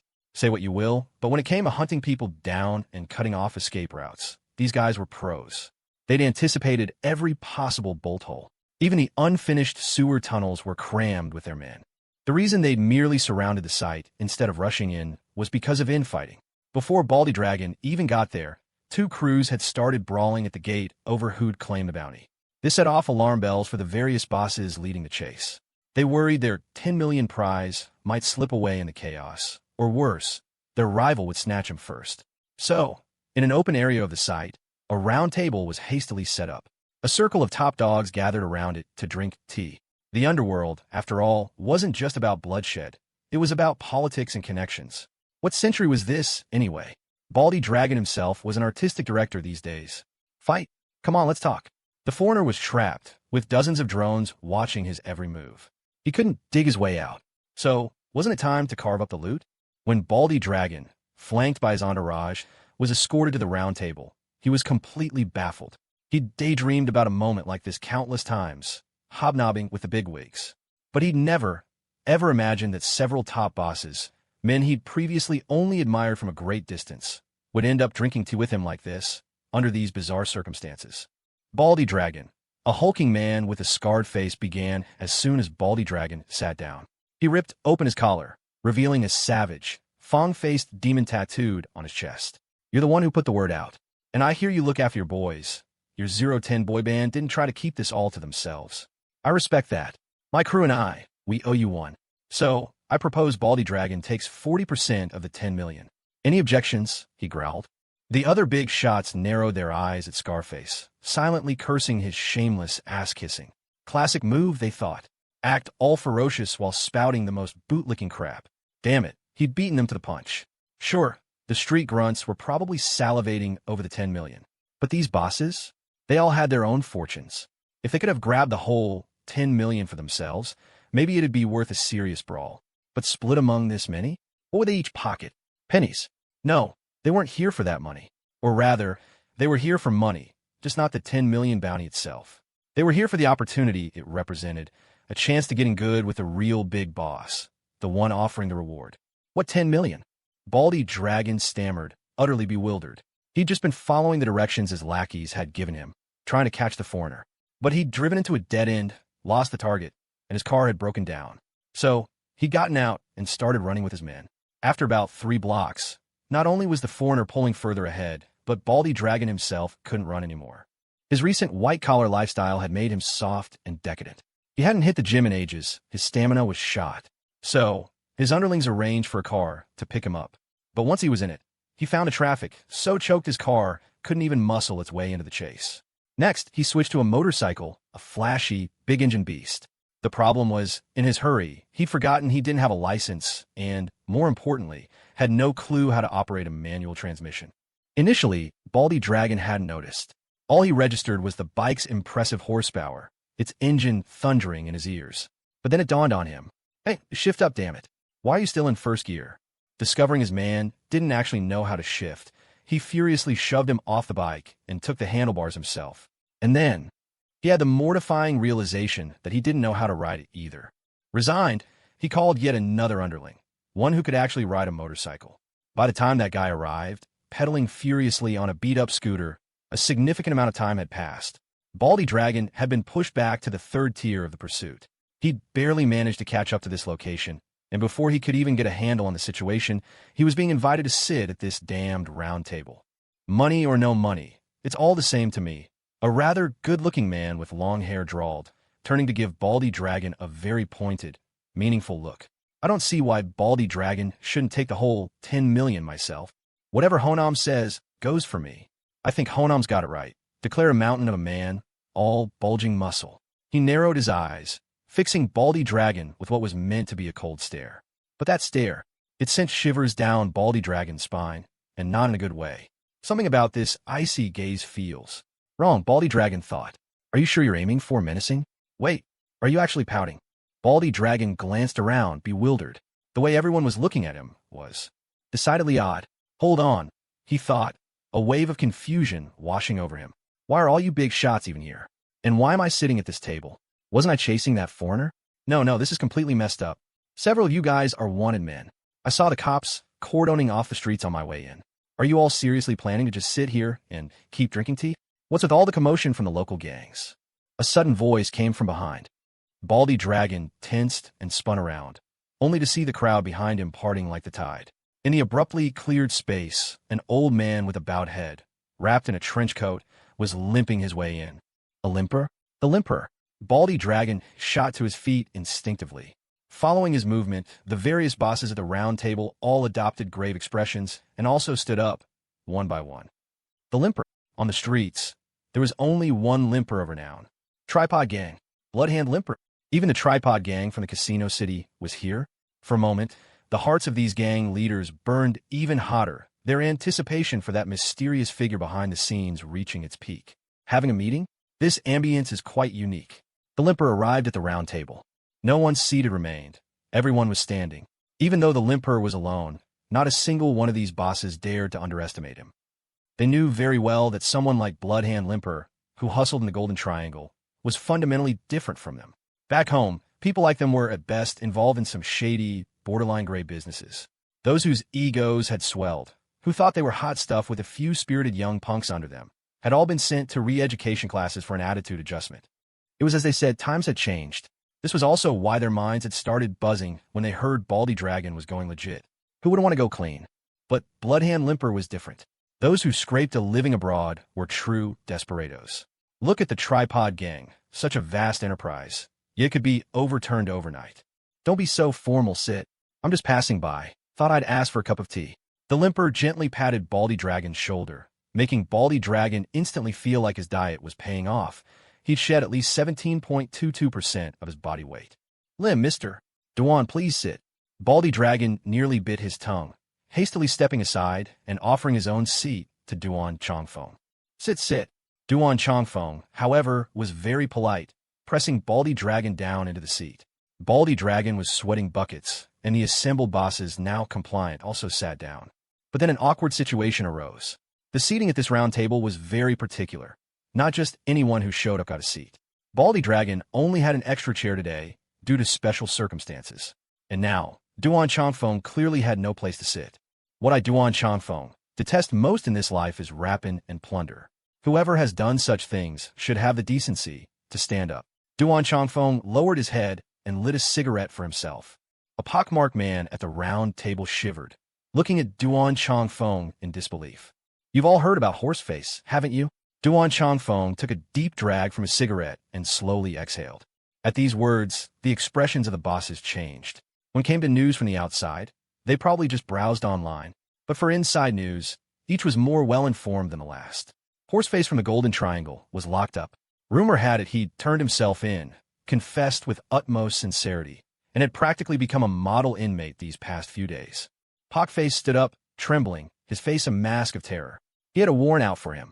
He was technically a fugitive. He shouldn't have come. Wasn't he hoping to connect with that big shot to find a way out? From here, go out, turn right, walk 300 meters, past 2 intersections. The Sub-Bureau has a checkpoint set up. Go report yourself. Duan Chongfeng, cigarette in hand, pointed behind him and nonchalantly sat down in Pockface's vacated seat. Turn myself in. Pockface's face fell. Do you have a better suggestion? Duan Chongfeng suddenly smiled. Pockface said nothing, frozen in place, unsure what to do. He was a million times unwilling to turn himself in, but offend Bloodhand Limper? He didn't dare. But what kind of stunt was this? You're a crime lord. What are you doing here upholding the law?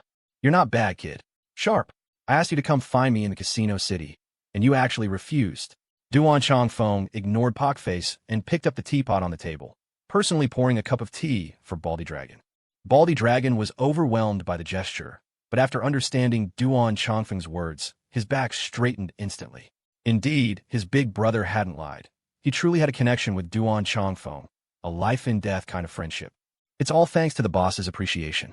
Baldy Dragon's demeanor softened immediately, and an air of a white-collar elite suddenly, incongruously, appeared about him. A murmur went through the onlookers. So that was it. Was it the boss who asked Mr. Duan to come? The long-haired Haonan asked excitedly, his eyes fixed on Duan Chongfeng. He's right outside. Ask him yourselves. Duan Chongfeng didn't even lift his head, pouring himself a cup of tea as well. Silence fell all around. That big boss was outside? For a moment, all the boss's gazes turned towards Pockface. The big boss was a legitimate businessman. The first recruitment condition for 010 was a clean criminal record. So, this was the big boss's intention? I have an assault on my record, 6 months at most. Mr. Duan, please give me a word. Leave a way out for Big B. A heavily muscled man suddenly stood up, boldly downing the tea in front of him in one gulp. Everyone being here today is giving face to the boss. The boss asked me to relay a message. If you don't mind, those with a clean slate can look for Brother Long. For those with a record, old Duan here still has some businesses that need a helping hand. Duan Chongfeng raised his teacup, gesturing towards the muscular man. That, Brother Long, made Baldy Dragon feel like he'd shed another 3/4 of a pound. His expression became even more solemn and dignified. I hope Mr. Duan will look out for me in half a year. As for the lads under me, I'll have to trouble Brother Long to take care of them. The muscular man cupped his fists in a salute and left without a moment's hesitation. With his departure, the faces of those remaining changed. Was Duan Chongfeng here to clear the field? To establish a foothold in Hansheng? To take the top spot? No, it wasn't Duan Chongfeng. It was the boss. There was a sub-bureau checkpoint outside. You, Duan Chongfeng, aren't exactly clean yourself, are you? Yet you're so brazen? Is the boss truly that well-connected? In an instant, 2 more bosses stood up. Without saying a word, they just picked up their teacups, drank them down, and strode off in the direction the muscular man had taken. Pockface stood lung in place for a long time, sighed deeply, lowered his head, and followed them. It was as they said, the stage was set. The message was clear. Choose one of two. Submit, and I'll give you a path to legitimacy. Resist, and you could try your luck against me, the limper. Times had changed. These days, gray businesses were hard to run. The crackdowns from all sides were getting tougher and tougher. Everyone clear out. He wants to see you. Duan Chongfeng turned his head, giving Baldy Dragon an amiable look. You come too. Duan Chongfeng stood up, looking at the long-haired Haonan. Haonan's face lit up, and he quickly rose. Mr. Duan, that foreigner, Baldy Dragon, true to his purpose and remembering his role, didn't forget. He'll handle it himself. Duan Chongfeng said no more, limping his way out. Fu Hang was lying in wait at the Ganlu Milk Tea headquarters when he received a call from Director Chen. Of course, he'd had a premonition even before the call came. He'd arrived at the milk tea company bright and early, but that damn Li Weiyang, as if she had psychic powers, hadn't shown up. True to his style of adding a surprising emotional punch, he calmly refrained from calling and instead, with Xia Xiaofeng's help, stealthily slipped into Li Weiyang's office. He ended up waiting for nearly the entire morning. He even played a few rounds of a game in the office, snagging MVP 5 times. Then a commotion outside the office caught his attention, especially the exaggerated shrieks of a few young women, sounds that spoke of a hormonal surge. Fu Hang's interest was piqued. He put on his mask and hat and stealthily approached. Wow, so burly. All muscle men. Those pecs. Those abs. I thought Brother Guang was tough enough, but I didn't expect so many others just as ripped. I'm so thrilled. I can barely keep my legs together. So many beefcakes. Can I apply for a transfer upstairs? When I filled out the interest form, I actually hesitated. Should we quit? I heard they're hiring upstairs, and it's all President Li's business anyway. The more Fu Hang listened, the more something fell off. Li Weiyang hadn't come to the company. Could she be up to something big upstairs? Judging by the excitement, a yacht party? Upstairs was Weiyang Entertainment. He knew that. But why hadn't Xia Xiaofeng sent him any word? Had little Xia betrayed him? Fu Hang snapped to attention, looking towards the company's front desk. Sure enough, the receptionist with a penchant for black stockings was gone. Huh, man. The corners of Fu Hang's mouth turned down, his eyes cold as he walked out. He didn't take the elevator, but stealthily took the stairs. However, before he could reach the right floor, he heard the fire door upstairs being violently pushed open, and a throng of tall, brawny men charged down with a roar. Their momentum was overwhelming, their murderous intent sky-high. Fu Hang's eyes narrowed sharply. An ambush? Had Xia Xiaofeng really betrayed him? In the cramped stairwell, he already pictured himself buried under a pile of these brutes. How humiliating. The burly men surged past like a tide, not even sparing him a glance, clamoring and yelling as they rushed downstairs. They were all shouting things like, "Get that bastard. He dared to cheat on the boss," and "I call dibs on a leg. Don't anyone fight me for it." Fu Hang was utterly bewildered, cowering in the small space, back pressed hard against the wall, as the heady scent of hormones and the palpable, surging passion squeezed past him. What kind of crazy plot twist was this now? He was a little scared, His grandmaster-level intuition faintly sensed this had something to do with him. He really wanted to grab one of the men and ask, but the pungent smell of sweat made him dare not breathe much behind his mask. There were so many of them. He stood plastered to the wall for a good 10 minutes before the torrent of men finally passed. He remained standing there, sensing the lingering aura of the underworld in the air, and hesitated for a long time. Then, he received a call from Xiaofeng. "You're saying Baldy's behind this?" Fu Hang was astounded. Since when did Baldy have so many underlings? "Yeah, the interviews are going fine." Then Brother Guang suddenly got a call, said someone was harassing. Xiaofeng's voice abruptly stopped. "Holy crap, harassing the boss's wife? The boss's wife? The missus? Interviews? Were they legitimate interviews?" Fu Hang's mind hadn't caught up yet, mainly because the image of several hundred fierce men stampeding past him was just too shocking. Today was supposed to be auditions for the 010 boy band, you know. The men in black. Xiaofeng's tone suddenly became cautious.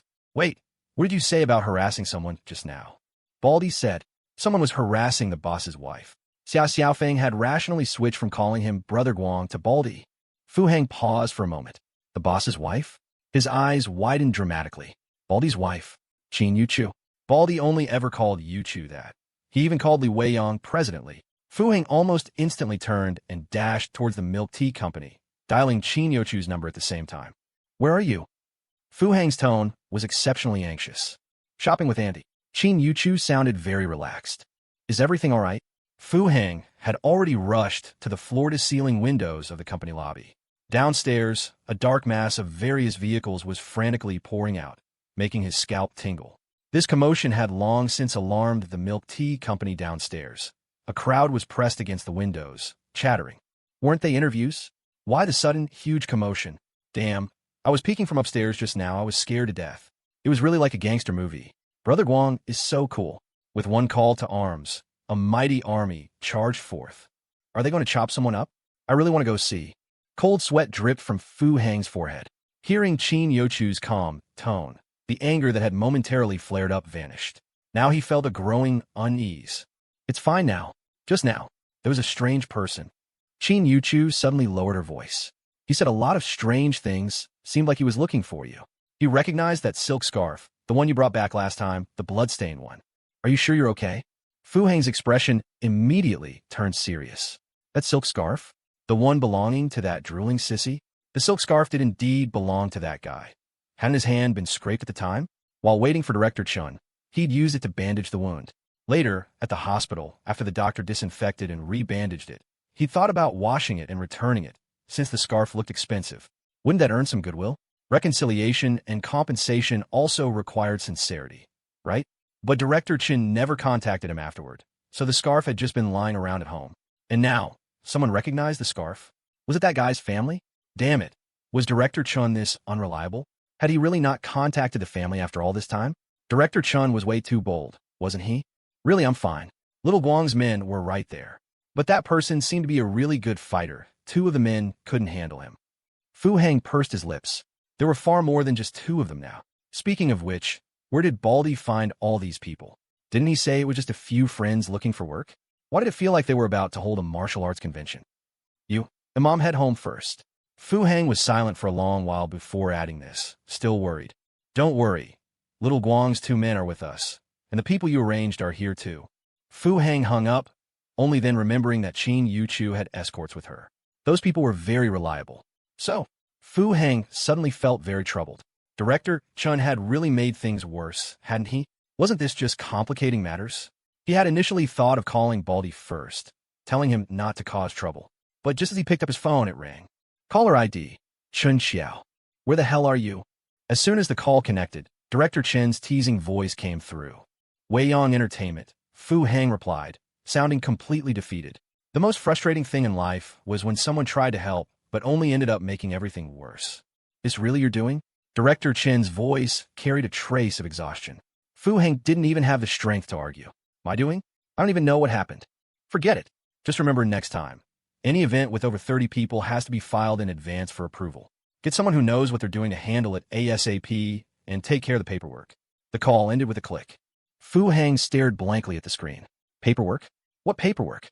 You can even file something like this after the fact? Who's the expert here?" "Zhang the lawyer." Meanwhile, Chun Xiao hadn't yet realized the full weight of what had happened. The report about the man with a dislocated jaw and broken finger hadn't reached his desk yet.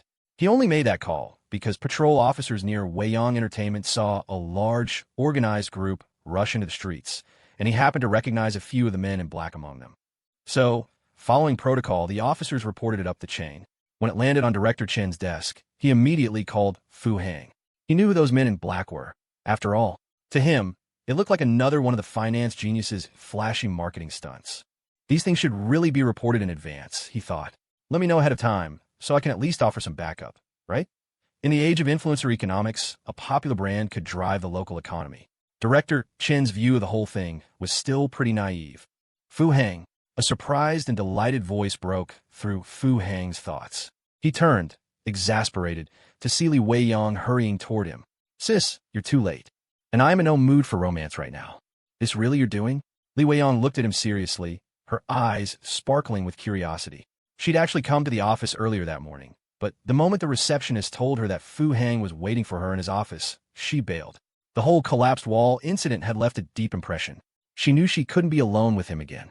He didn't even give me a straight answer that day, and she couldn't be the other woman. Yuchu was too kind for that. So, she turned around and left, not even bothering to check out the loud group interview happening upstairs. But she hadn't gotten far before a subordinate called to report that something had gone down at Weiyang Entertainment. Panicked, she rushed back. She'd only meant to ask Fu Hang if he knew what was happening, but the moment she walked in, she saw him sneaking around the window, calmly observing the chaos below.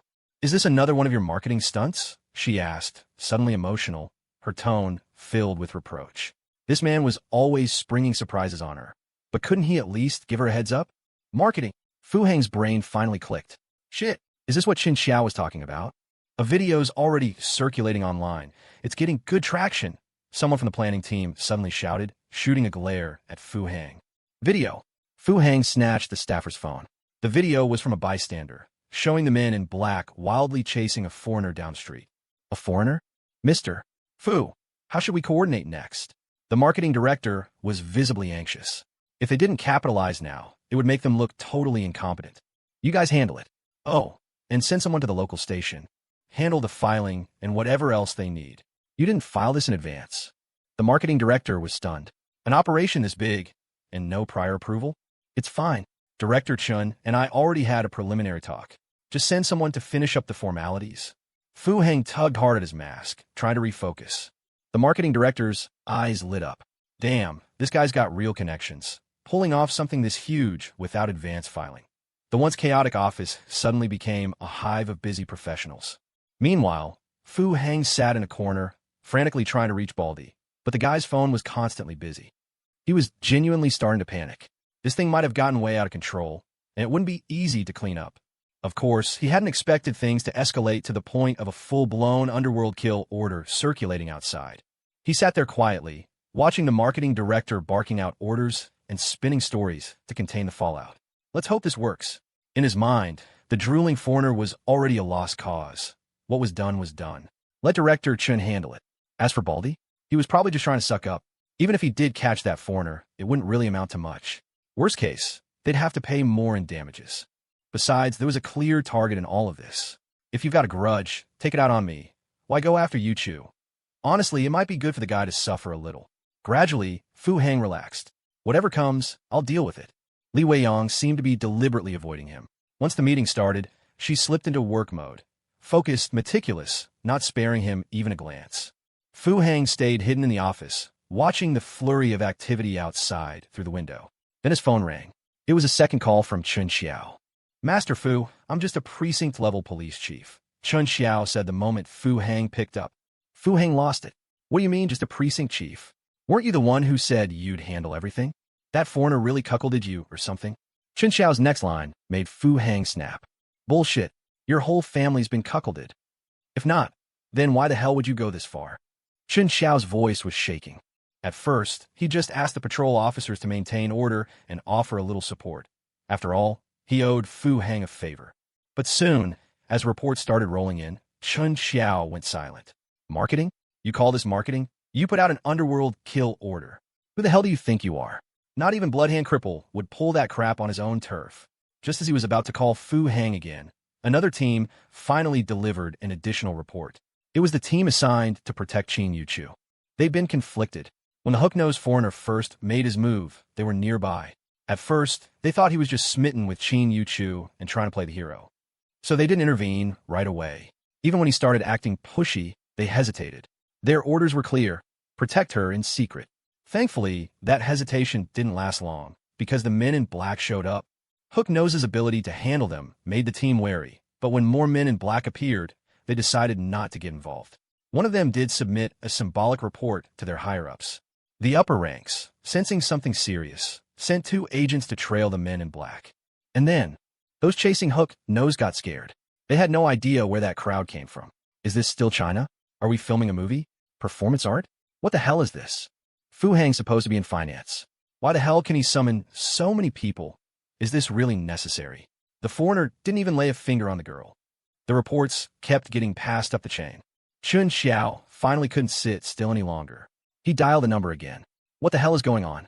It's that idiot, the one who was drooling. Fu Hang quickly recounted what he knew, of course, explaining Baldy's actions as him just happening to pass by, originally intending to be at the scene for an event. The drooling one recognized his silk scarf. That foreigner. Chun Xiao's voice on the phone shot up an octave. Fu Hang curled his lip. Did you seriously buy your way into this director position? Still haven't figured out what's happening? Damn it, I must have been blind to ask you to pull strings for me back then. I would have been better off turning myself in. Fu Hang was taken away in a private car. He offered no resistance, nor did he want to. What was coming would come. As an adult, he had to pay for his impulsive actions. The key was, he no longer dared to trust Chun Xiao. Who knew what new heights of chaos this warm-hearted director would push things to? What he hadn't expected, however, was that the private car didn't take him to the precinct, but stopped under an overpass. Old Duan. Fu Hang finally learned the truth of the matter from Chun Xiao's mouth. A fantastical truth. Holy crap, a top-tier secret agent? So, I'm gonna be an elite soldier again. The 3 people in the car schemed for a long, long time, while Fu Hang felt his blood boil with excitement. Damn, this plot twist is awesome. Of course, when he arrived at the scene and saw through the drone footage the thousands of people densely surrounding the construction site, a chill still ran down his spine. This Baldy, what a character. Good thing that foreigner is a spy. If he were really the bastard, who cuckolded me? Bah, cuckolded me? Baldy did a good job. This is exactly the effect I wanted. Let's see who in the underworld dares to touch my woman from now on. A parasol was set up in an open area outside the construction site. Beneath it, a beach chair was placed. Fu Hang, having changed into a fresh suit, lay back comfortably, wearing a pair of incredibly cool sunglasses and with a toothpick dangling from his lips. That cripple is Duan Chongfeng from the Golden Triangle. The reminder came through the earpiece of Mark, the man with the hooked nose. Damn it, I knew Duan Chongfeng had official connections, Mark snarled. He didn't know if exchanging this piece of information was worth it for their 2 teams. But, to be fair, if he could force the Celestial Empire to reveal so many of its hidden cards, his death would be somewhat justified. You must get this information back. Anna, if I'm not dead in a bit, remember to finish me off. Mark's face was grim as he slowly moved to the edge of the outer wall. Escape was impossible, but he absolutely could not be captured. 29 floors up, that should be enough to kill him. Still uneasy, he instructed his companion. Mark, and his voice was choked with a sob. They weren't supposed to have feelings. Ghost shadow operatives couldn't afford them. But during their days adrift in the Celestial Empire, the 4 of them had forged a deep, revolutionary camaraderie. It was great meeting you all. Mark suddenly smiled, a carefree expression. He stood up straight, his back ramrod stiff. He knew his teammates wouldn't let him down. Anna was a sharpshooter, and in her hands was a Barrett. Wait, something's changed. Mark had 1 foot over the edge when a shout made him nearly stumble. Their people are starting to pull back, Anna said, her voice tinged with suspicion. What? They retreated. Very quickly. Anna rapidly scanned with her sniper scope, noticing the dense crowd was withdrawing at an unbelievable speed. If Mark took this chance to leave amidst the chaos, his chances of success were high. Mark squatted down on the wall again. In his line of sight, the drones hovering in the sky were also moving away. What's going on? A big shot has arrived. Anna's voice was uncertain. She saw the man they called Crippled Bloodhand leading 2 people towards the parasol that had appeared in the distance at some unknown point. Due to the angle, she could only make out a languid figure and a pair of expensive leather shoes.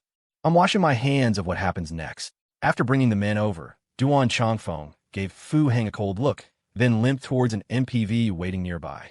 The moment he closed the car door, his expression was incredibly complex. If he could, he would have been 10,000 times unwilling for Fu Heng to get involved with these things again. Wasn't the reason he came back to prevent such things from happening? However, when he recalled Fu Heng's reply to his earlier concerns, he smiled with immense gratification. Only you damn cripple, are a real man? When has our celestial empire ever chickened out of fighting foreigners? That little rascal. Baldy's role was now firmly established. He trotted over to Fu Heng like a sycophant and respectfully called out, "Boss." Fu Heng didn't answer, instead tilting his head to look at him through his sunglasses. Even with the shades, Baldy felt a profound chill, and cold sweat beaded on his forehead. Didn't you see the cripple's attitude just now? This boss is a true hidden dragon. Are you out of your mind? After a long pause, Fu Heng sighed in exasperation, shifting the toothpick to the other side of his mouth. Baldy lowered his head, not daring to respond. Do you know how many police are out there? You still think you're some kind of gangster? An underworld manhunt? Look at what you've done. Thinking about it, Fu Heng was genuinely furious. This time, it was far beyond just stirring up trouble, wasn't it?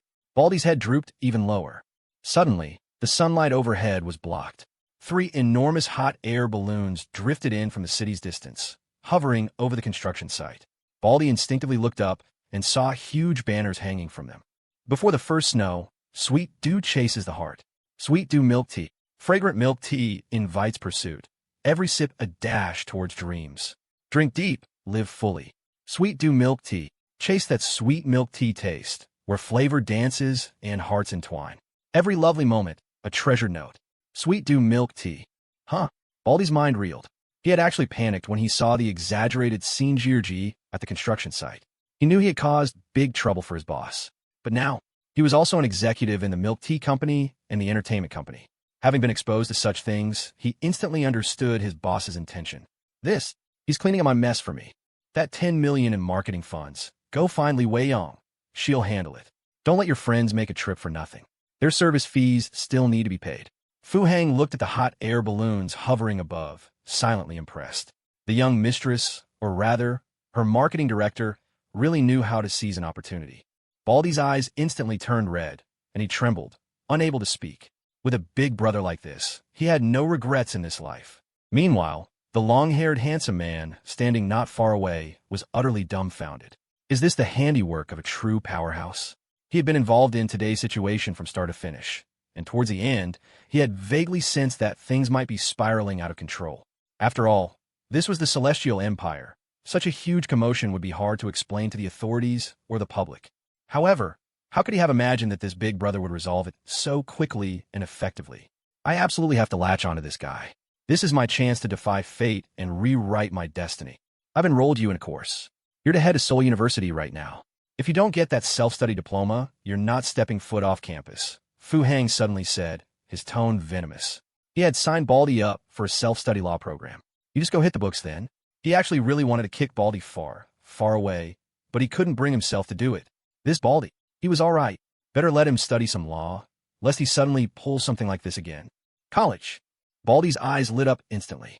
This is a serious investment in me, isn't it? Baldy was so thrilled he wanted to kneel and kowtow. But with long-haired Haonan present, he wasn't sure if the boss would go for that sort of thing. The boss's actions were truly bizarre. One moment he'd be scolding you. The next he'd masterfully rectify his own mistake and even offer to send you to university for advanced studies. Heard you want to join me? Fu Heng ignored Baldy, his tone shifting as he lazily glanced at the incredibly handsome gangster. He didn't even know why old Duan had specifically brought this one out. My name is Haonan. I want to join Weiyang Entertainment. Long-haired Haonan, awed by Fu Heng's presence, immediately straightened up. Even Baldy gets to go to college? This boss, he's really something. What can you do? I want to act in movies. I actually studied acting. It's just, right after I graduated from university, my old man passed away, and my uncles couldn't keep things under control, so I was forced into that position. I haven't done anything illegal. I have no dirt on me.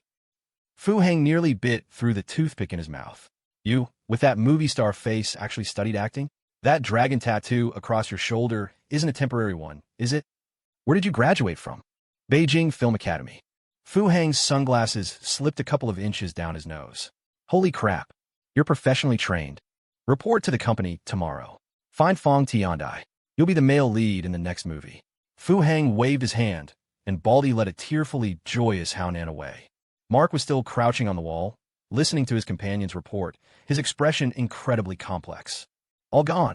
In less than half an hour, the people surrounding the construction site had completely retreated. Orders executed without fail. China was truly unfathomable. But what was this all about? Had the organization found out what happened here and pressured them through other channels? They had, of course, seen the hot air balloons overhead, and they quickly understood the purpose of the 3 city-wide advertising slogans. A diversion, an explanation for today's big scene. So this was a cover-up? Not just these people. The police at the roadblocks outside have also retreated. And when those buzzcut guys left, they were all holding advertising banners. Another companion, ambushed on the periphery, reported. All 4 of them fell silent. Everything pointed to their opponent's incredible efficiency. The whirring roar of wings echoed from overhead. Mark looked up, startled and suspicious. You have 5 minutes to appear before me. Otherwise, don't bother coming. A deep baritone voice emanated from the drone. Mark's eyes widened. This was. The man under the parasol hasn't left. Seems like he's waiting for someone, Anna observed through her sniper scope, calmly stating her assessment. He's calling me over. Mark's voice was filled with hesitation. He suddenly had a bold, insane guess. This voice was very young. Male. Mysterious. His methods were beyond belief. With almost no hesitation, Mark got up and ran down. Anna frowned slightly, but decisively put away her sniper rifle. She needed to reposition. From this angle, she couldn't see the man's face, nor could she get a clear shot at his head. The parasol gradually came into focus in Mark's eyes, and he also saw the Yonglun figure beneath it. He sat there, all alone in the open space, by the desolate and remote construction site.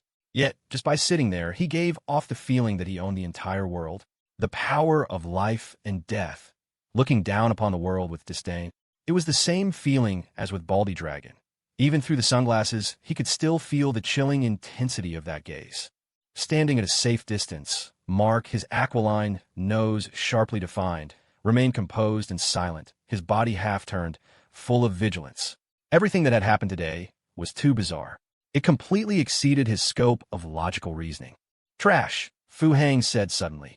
Mark frowned. Fu Hang was speaking perfect English. Where's the item? Fu Hang didn't give him time to think, pressing on. Apologies, sir, but I must first confirm your identity. That word, trash, was a profound insult to Mark, and his tone turned icy.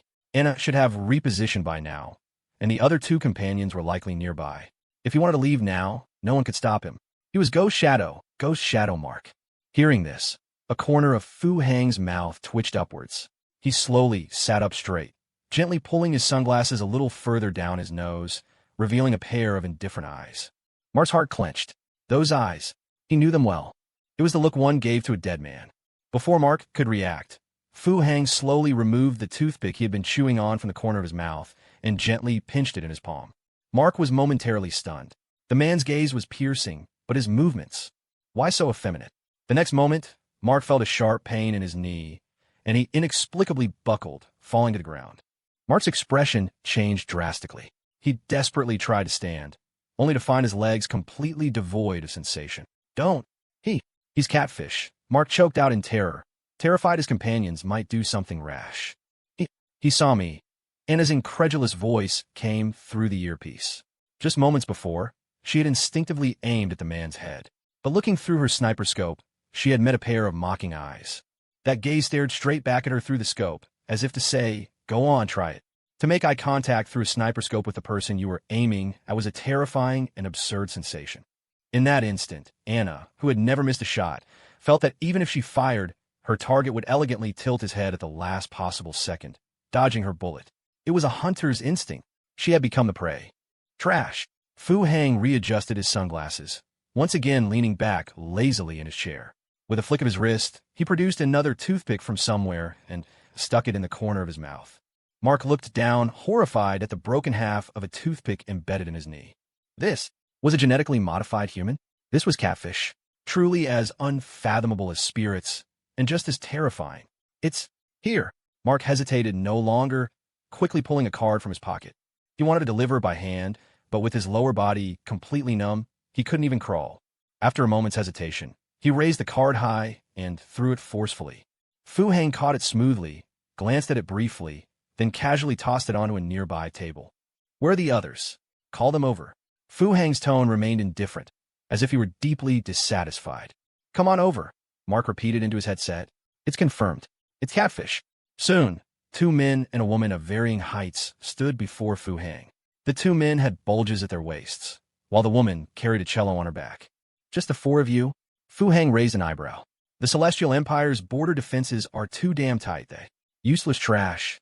Fu Heng cursed again, taking off his sunglasses. The 4 of them lowered their heads in shame. Mister, catfish those. Are they all your men? Anna had been observing from a high vantage point, giving her a very clear view of the situation. Was all of this catfish's doing?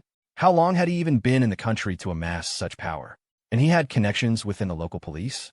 Even Duan Chongfeng? Had he actually defected to catfish? So, Number 9 hadn't fallen into the Celestial Empire's hands after all?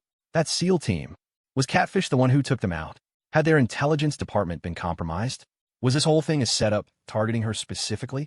Fu Heng didn't answer, merely casting a cold glance at the not-so-beautiful foreign woman. But that single glance was enough to silence Anna. Catfish, he was unfathomable. All this commotion, and this is it. Fu Heng casually picked up the black card, twirling it deftly between his fingers. Sir, this is an unregistered black card from the World Bank. It contains 2 billion. It's operational funds the organization asked us to bring you. Mark felt the need to explain, otherwise, he'd seem completely worthless. Fu Heng frowned slightly. Unregistered? Cash. 2 billion? Should he report this? There's a farmhouse in on the outskirts of the city called Clearwater Cottage. Leave all your communication devices here. Go there and wait. Supplies will be delivered regularly. Stay put until I contact you.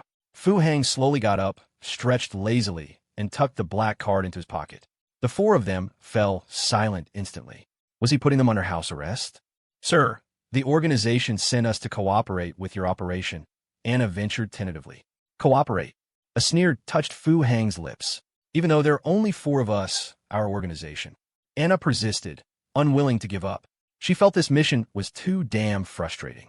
They were Ghost Shadow, weren't they? Aside from modified humans like Catfish, they were supposed to be top-tier agents. Why do you think there are only 4 of you left? Why do you think the Border Patrol could target you so accurately? Fu Heng took a toothpick in his hand, tilting his head as he looked at Anna. The gesture made Mark freeze, but the next moment, realization dawned on him. Why could the Border Patrol target them so accurately? Was there a mole? Had they been betrayed? Damn it, the intelligence department really had been compromised. Useless trash. Fu Heng snorted coldly, then ignored them completely, putting the toothpick back in his mouth and walking out of the construction site. Sir, my leg. Just pull out. Useless. Fu Heng's voice drifted back from a distance.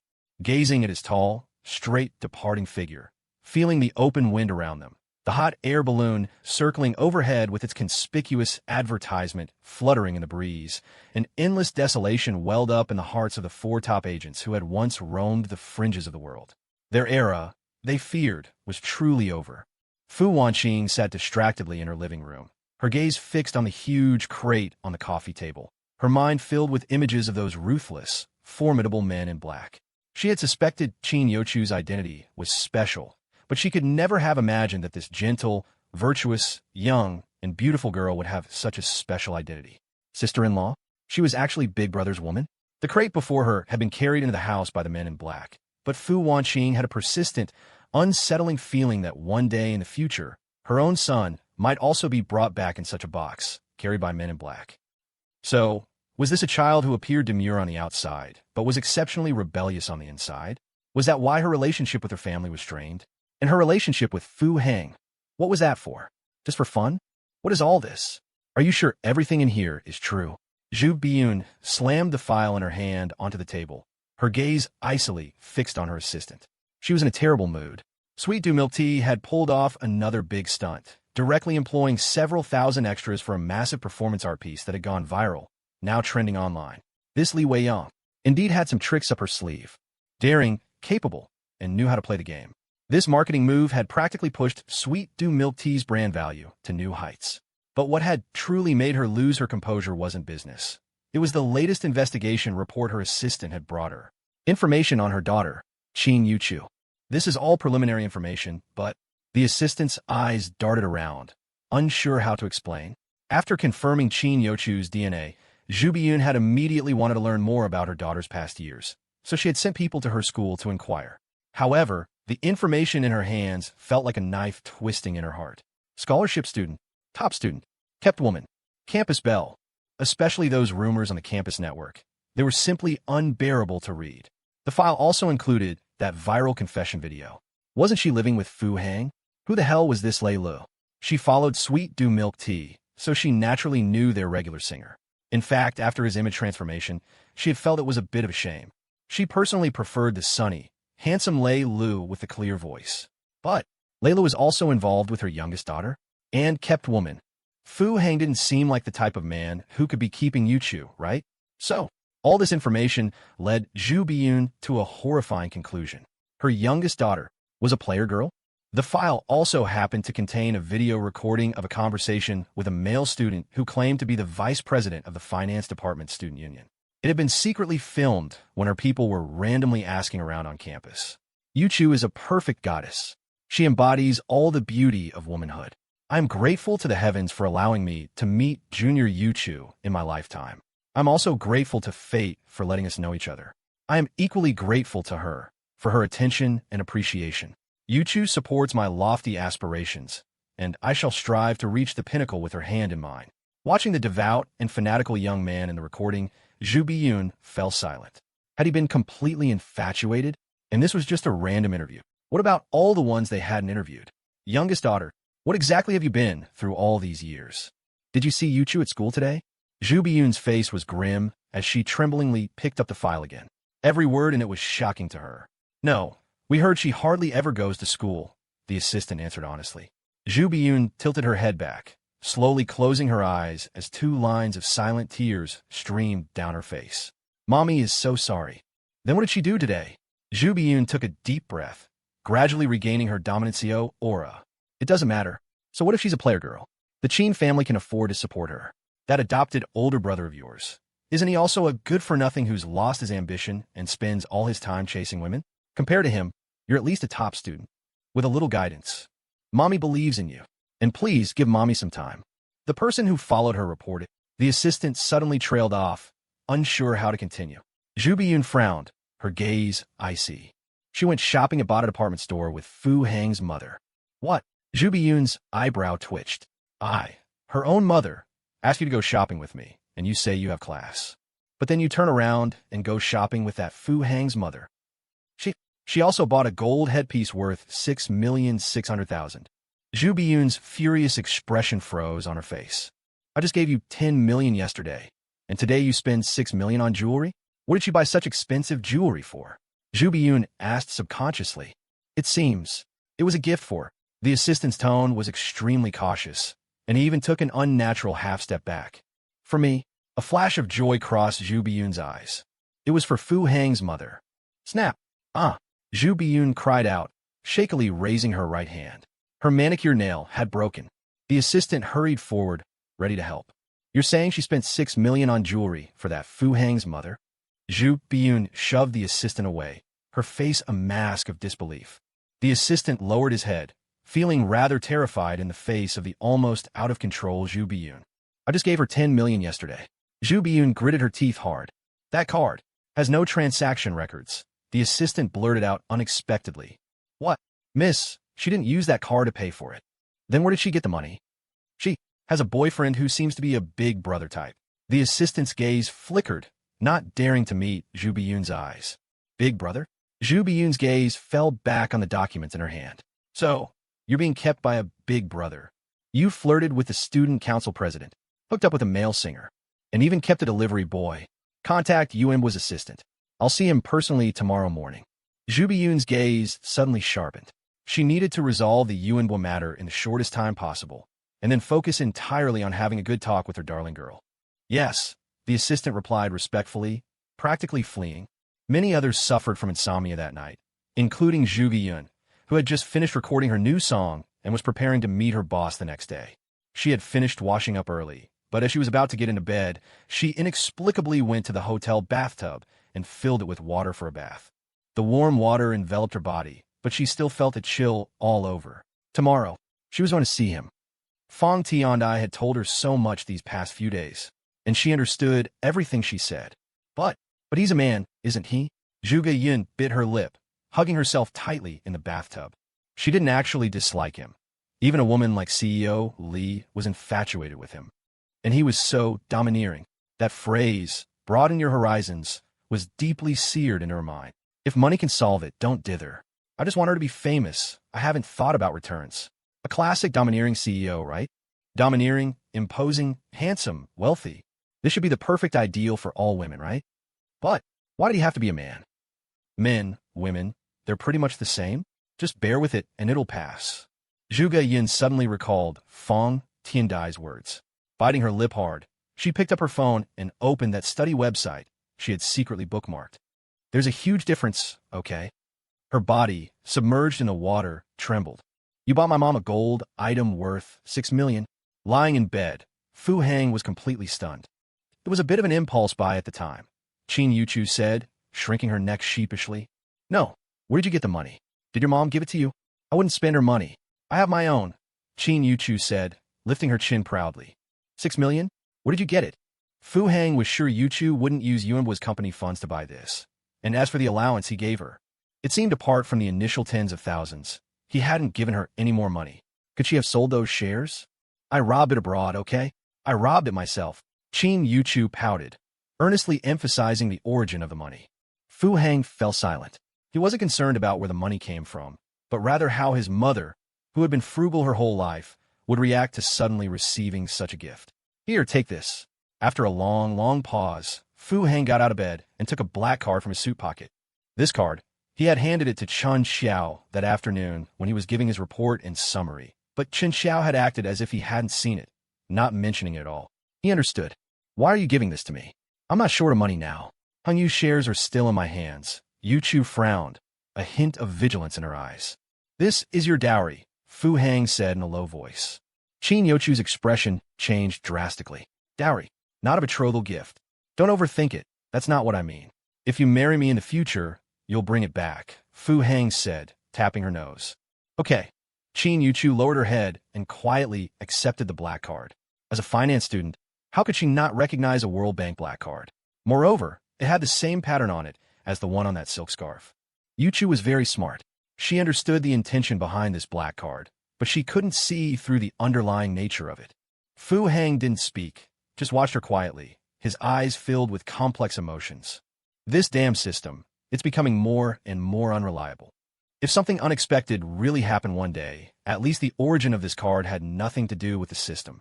It wouldn't be reclaimed. 3 floors below apartment 909.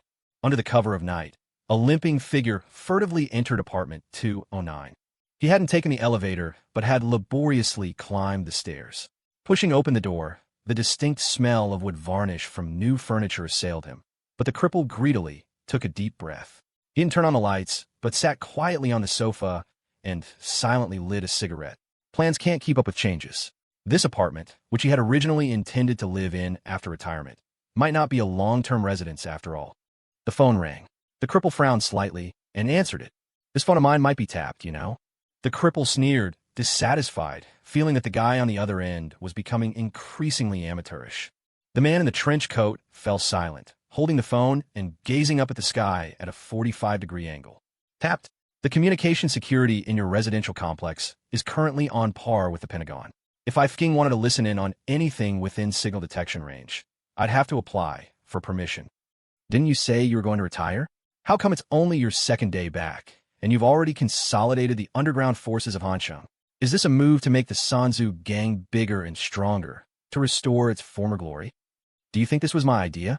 Don't I want to retire? He just doesn't allow the conditions for it, ah. The cripple chuckled, his grin stretching to his ears, his back molars glinting sharply in the darkness. Damn it, that brat really knows how to stir up trouble. In any country, in any region, gray industries are inevitable. Where there's a market, there's demand. But what if these gray industries could become controllable? What if someone was monitoring them in real time? The right time, the right place, the right people. Faced with such an opportunity, no one could possibly let it pass. All right, you didn't call just to chat about this, did you? The cripple chuckled for a good while, then casually lit another cigarette with a click. Just wanted to ask how you're settling in. The man in the trench coat's tone suddenly turned peculiar. Just got in. The cripple gently stroked the armchair, his breathing slow and even. Heard you bought an apartment downstairs from your daughter-in-law. You're not actually planning to live there, are you? The complex is nice, fully equipped, beautifully renovated, move-in ready. You think that highly of the little lass. Already decided she's the one for your son. The man in the trench coat's tone grew even stranger. This girl seems likable. Old Ying's daughter. Now, she's a looker but way too fierce. Old Duan's interest was piqued. After nearly 30 years undercover, he'd almost forgotten what it felt like to just shoot the breeze like this. Huh, that girl isn't fierce? She dared to charge in with a dry ice fire extinguisher. The man in the trench coat scoffed. You don't understand. For my Duan family, one sacrificing their life for the country is enough. The cripple suddenly let out a long sigh. But Old Ying's daughter, she quit her job, didn't she? Quit. Good riddance. Old Ying only has that one daughter. If she recklessly got herself killed someday, Old Ying's wife would skin him alive. Ha ha. Speaking of which, is Old Ying still that scared of his old lady? Duan Chongfeng's mood brightened considerably. It seemed Old Ying being henpecked was rather well known. The man in the trench coat suddenly fell silent. He grabbed a handful of cookies and stuffed them into his mouth. Should I tell him? Damn it. He thought I should have learned to smoke. This is when you need a cigarette. Well, you do you. The man in the trench coat finally chose to hang up. The cripple held the phone, stunned for a long moment. What the hell? Is he nuts? Risking a call in the middle of the night just to tell me to do you? Shit. Like you're so high and mighty. Duan Chongfeng tossed the phone aside and slowly looked up at the ceiling, as if his gaze could pierce through the layers and see what was happening upstairs. I wonder what expression that little brat will have when he finds out his old man is living downstairs. Early the next morning, Zhuge Yun, who had practically soaked in the bathtub all night, walked into Weiyang Entertainment with heavy dark circles under her eyes, fearfully led by Fong Tiandai. In the spacious office, she saw that man again. He sat composedly behind the desk, his expression calm, but his aura was incredibly strong. CEO Xia stood to the side like a waiter, equally expressionless. Is this what capital does? She wondered. The CEO of the renowned Weiyang Entertainment doesn't even dare to breathe loudly. She kept her head down, timidly following behind Fong Tiandai. Fu Hang's eyes held a playful, knowing look. The moment he saw Zhuge Yun, he sneered inwardly. Indeed, the entertainment industry is a hotbed for green tea types. No results without bait? Huh. I painted such a grand picture for you that day, and your favorability only rose by 0.1%. Yesterday's settlement was only 25.1%. Was it because you didn't see the 2 billion in dedicated funds? Even Shen Qingluan's decline stopped yesterday, right? It halted at 11% and didn't budge. From now on, you're the person in charge of this project.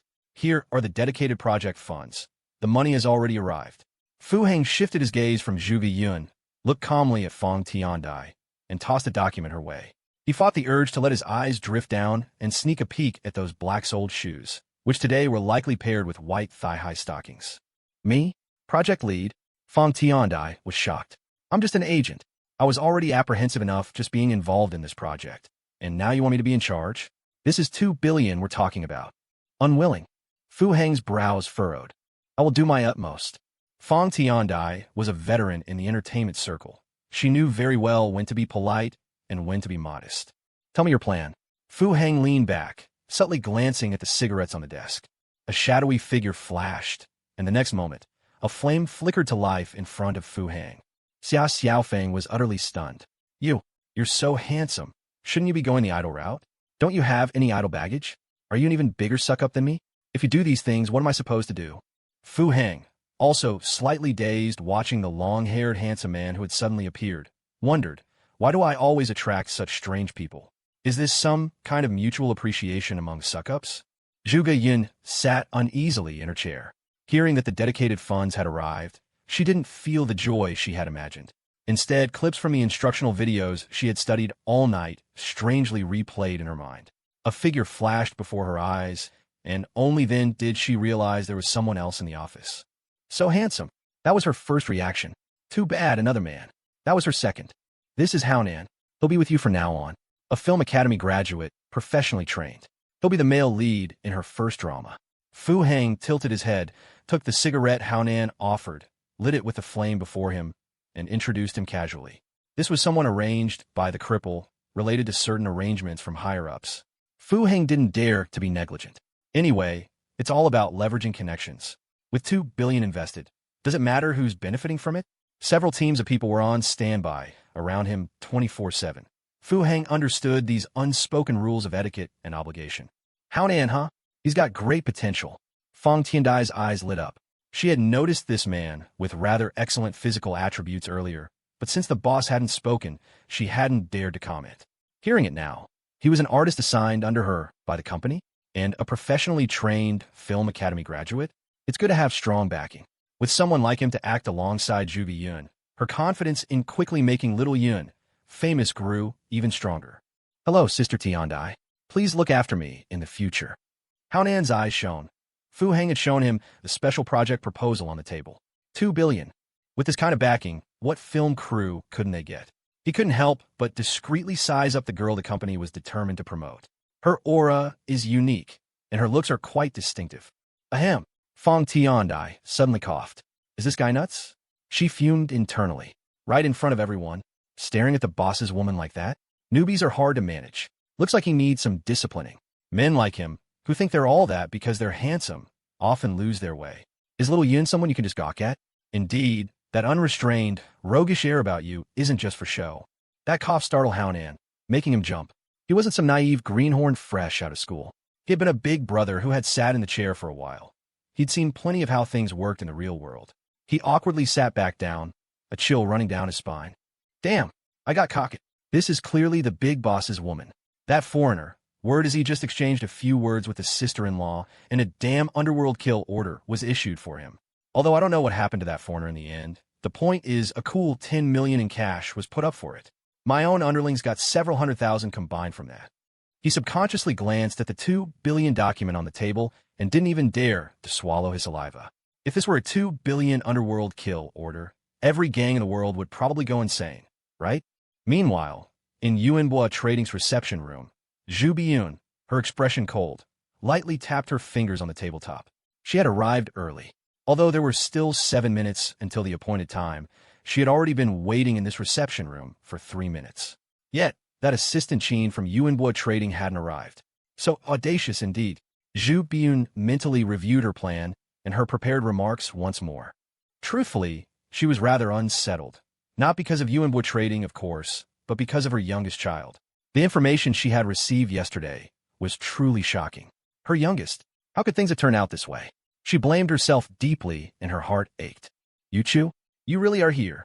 A surprised and delighted voice suddenly called out from outside the meeting room door. Zhu Biyun's eyes shot up. Had she misheard? Yuchu? And that voice. It was so familiar. Senior, what are you doing here? Another voice, tinged with surprise, responded. Zhu Biyun's eyes widened even further. She looked at her assistant in astonishment, wondering if she was hallucinating. But her assistant's reaction confirmed that she wasn't. So, it really was Yuchu outside? Her youngest child? I came specifically to find you. After that day, I haven't seen you since. I was worried about you. Zhu Biyun glanced at her assistant again, and the assistant gave an almost imperceptible nod. I've been busy these past few days, Qin Yuchu explained politely. Yuchu, please let me explain. That day was an accident. I'm not usually like that. Please believe me. I understood the situation back then. I don't blame you. It was perfectly normal. No, Yuchu, I actually work out regularly. I go to gym. Look, I have muscles in my arms. I do sit-ups every day. I can do 80 in one set. I'm really strong. That day was truly an accident. Lu Junkai, still seemingly unconvinced, rambled on with his explanation. Veins bulged on Zhu Biyun's forehead, and the hand holding her teacup trembled. Do you two even hear what you're talking about? This is a company, a public place. My dear child, what on earth have you been through? Clatter. The meeting room door was yanked open. Zhu Biyun, her face an icy mask, first glanced at Qin Yuchu, then sized Lu Junkai up and down. Her gaze lingered strangely on Lu Junkai's waist for a moment. The two people outside were stunned. Lu Junkai, looking with alarm and suspicion at this woman whose aura was clearly off, instinctively moved to shield Qin Yuchu. He had been in agony these past few days. When he woke up that day, he was already in an ambulance. The police told him he had been successfully rescued, and that Junior Yuchu had already left. He blamed himself terribly, feeling he hadn't protected Junior Yuchu. Every time he recalled the scene, he was filled with remorse. Wasn't it just an eye? Had I really chickened out? Letting my junior be taken away by thugs? He should have fought back. In that situation, if he had just ignored the dagger, he could have at least taken one of them down with him. And even if injured, though he couldn't win, tying up the other thug wouldn't have been difficult. That way, Junior Yuchu wouldn't have ended up in danger. He was filled with self-reproach, tormented by it for a long time. Today, he had finally mustered the courage to come to the 28th floor for the first time. He wanted to apologize to Junior Yuchu in person. Qin Yuchu was dumbfounded too. She stared in astonishment at Zhu Biyun, then glanced up to reconfirm the reception room number, looking blankly at the woman. The secretary's office had reported that the Qin group from Beijing had expressed interest in a partnership and had CC'd her on the letter of intent, but she had seen through their intentions at a glance. She hadn't planned on engaging with them, but since their executive vice president had reportedly come in person, she decided to meet them out of professional courtesy. She never would have imagined that this executive vice president of the Qin group would turn out to be Zhu Biyun. So, when you said the other day that you were going to acquire a few companies, you meant Yuanbo Trading. Yuchu, this is... After a moment of bewilderment, Zhu Biyun gradually regained her composure. She silently chanted to herself, "Don't rush. It's my fault. Don't rush. It's my fault. I'm Yuchu Sr." Lu Junkai stepped forward, positioning himself in front of Qin Yuchu, because he saw a tall man standing behind this bejeweled woman. The man's demeanor was also easy to recognize. A secretary. An assistant. So, this woman with her impressive, powerful aura, was she the CEO's wife? Was she here to cause trouble for Yuchu? To confront the other woman? Lu Junkai's expression turned grave. Today, your senior will protect you, even if it costs me my life. You're the executive vice president of the Qin group? Yuchu, however, gently pushed Lu Junkai aside and asked for confirmation seriously. I was planning to tell you after a while, but I didn't expect to run into you here. What are you doing here? Zhu Biyun smiled and raised her hand, intending to take Yuchu's. Junior Yuchu and I are both interning here. Lu Junkai took another step, once again inserting himself between the two women. The Qin group. So the conglomerate behind Yuanbo was the Qin family from Beijing. No wonder the mysterious CEO never showed his face. He must be the chairman of the Qin group's board. This must be an old man, right? A wave of sorrow washed over Lu Junkai, his junior's burden of silent suffering. It was heavier than he had imagined. That's good. Yuanbo's development momentum has been strong lately. I'm here today to discuss a partnership with Yuanbo. Zhu Biyun gave the student council president a surprised look and sighed inwardly. Young man, why bother? He's clearly talented, got into Han University, even became student council president. His IQ can't be that low, can it? How did he end up reeled in so easily? My child, such skill. So, that big brother willing to spend 6 million on you is like this too? Zhu Biyun's expression was complicated. She didn't know whether to be pleased or saddened. In a way, as a capitalist, I do the same things as my youngest child, using common tactics to PUA the workhorses, making them flock to me. Workhorses and simps are essentially the same kind of creature, just with different feed. It's just that most workhorses and simps, like the student council president before me, are full of self-pity but unaware of their own situation. Qin Yuchu's expression was very unnatural, or rather, uncomfortable. This look didn't escape Zhu Biyun's notice, further confirming her suspicions. After all, she had met Fu Hang, and even Fu Hang's mother. In that instant, Zhu Biyun suddenly felt a pang of sympathy for that scholarly woman who had to swallow her pride and toil her whole life for her children. Finding out her son was actually a simp, she would probably be heartbroken, wouldn't she? President Zhu? A skeptical voice interrupted Zhu Biyun's thoughts. Professor Li? Zhu Biyun quickly pushed aside her family musings and greeted him with a beaming smile. Professor Li had actually shown up at Yuanbo Trading, not just lending his name.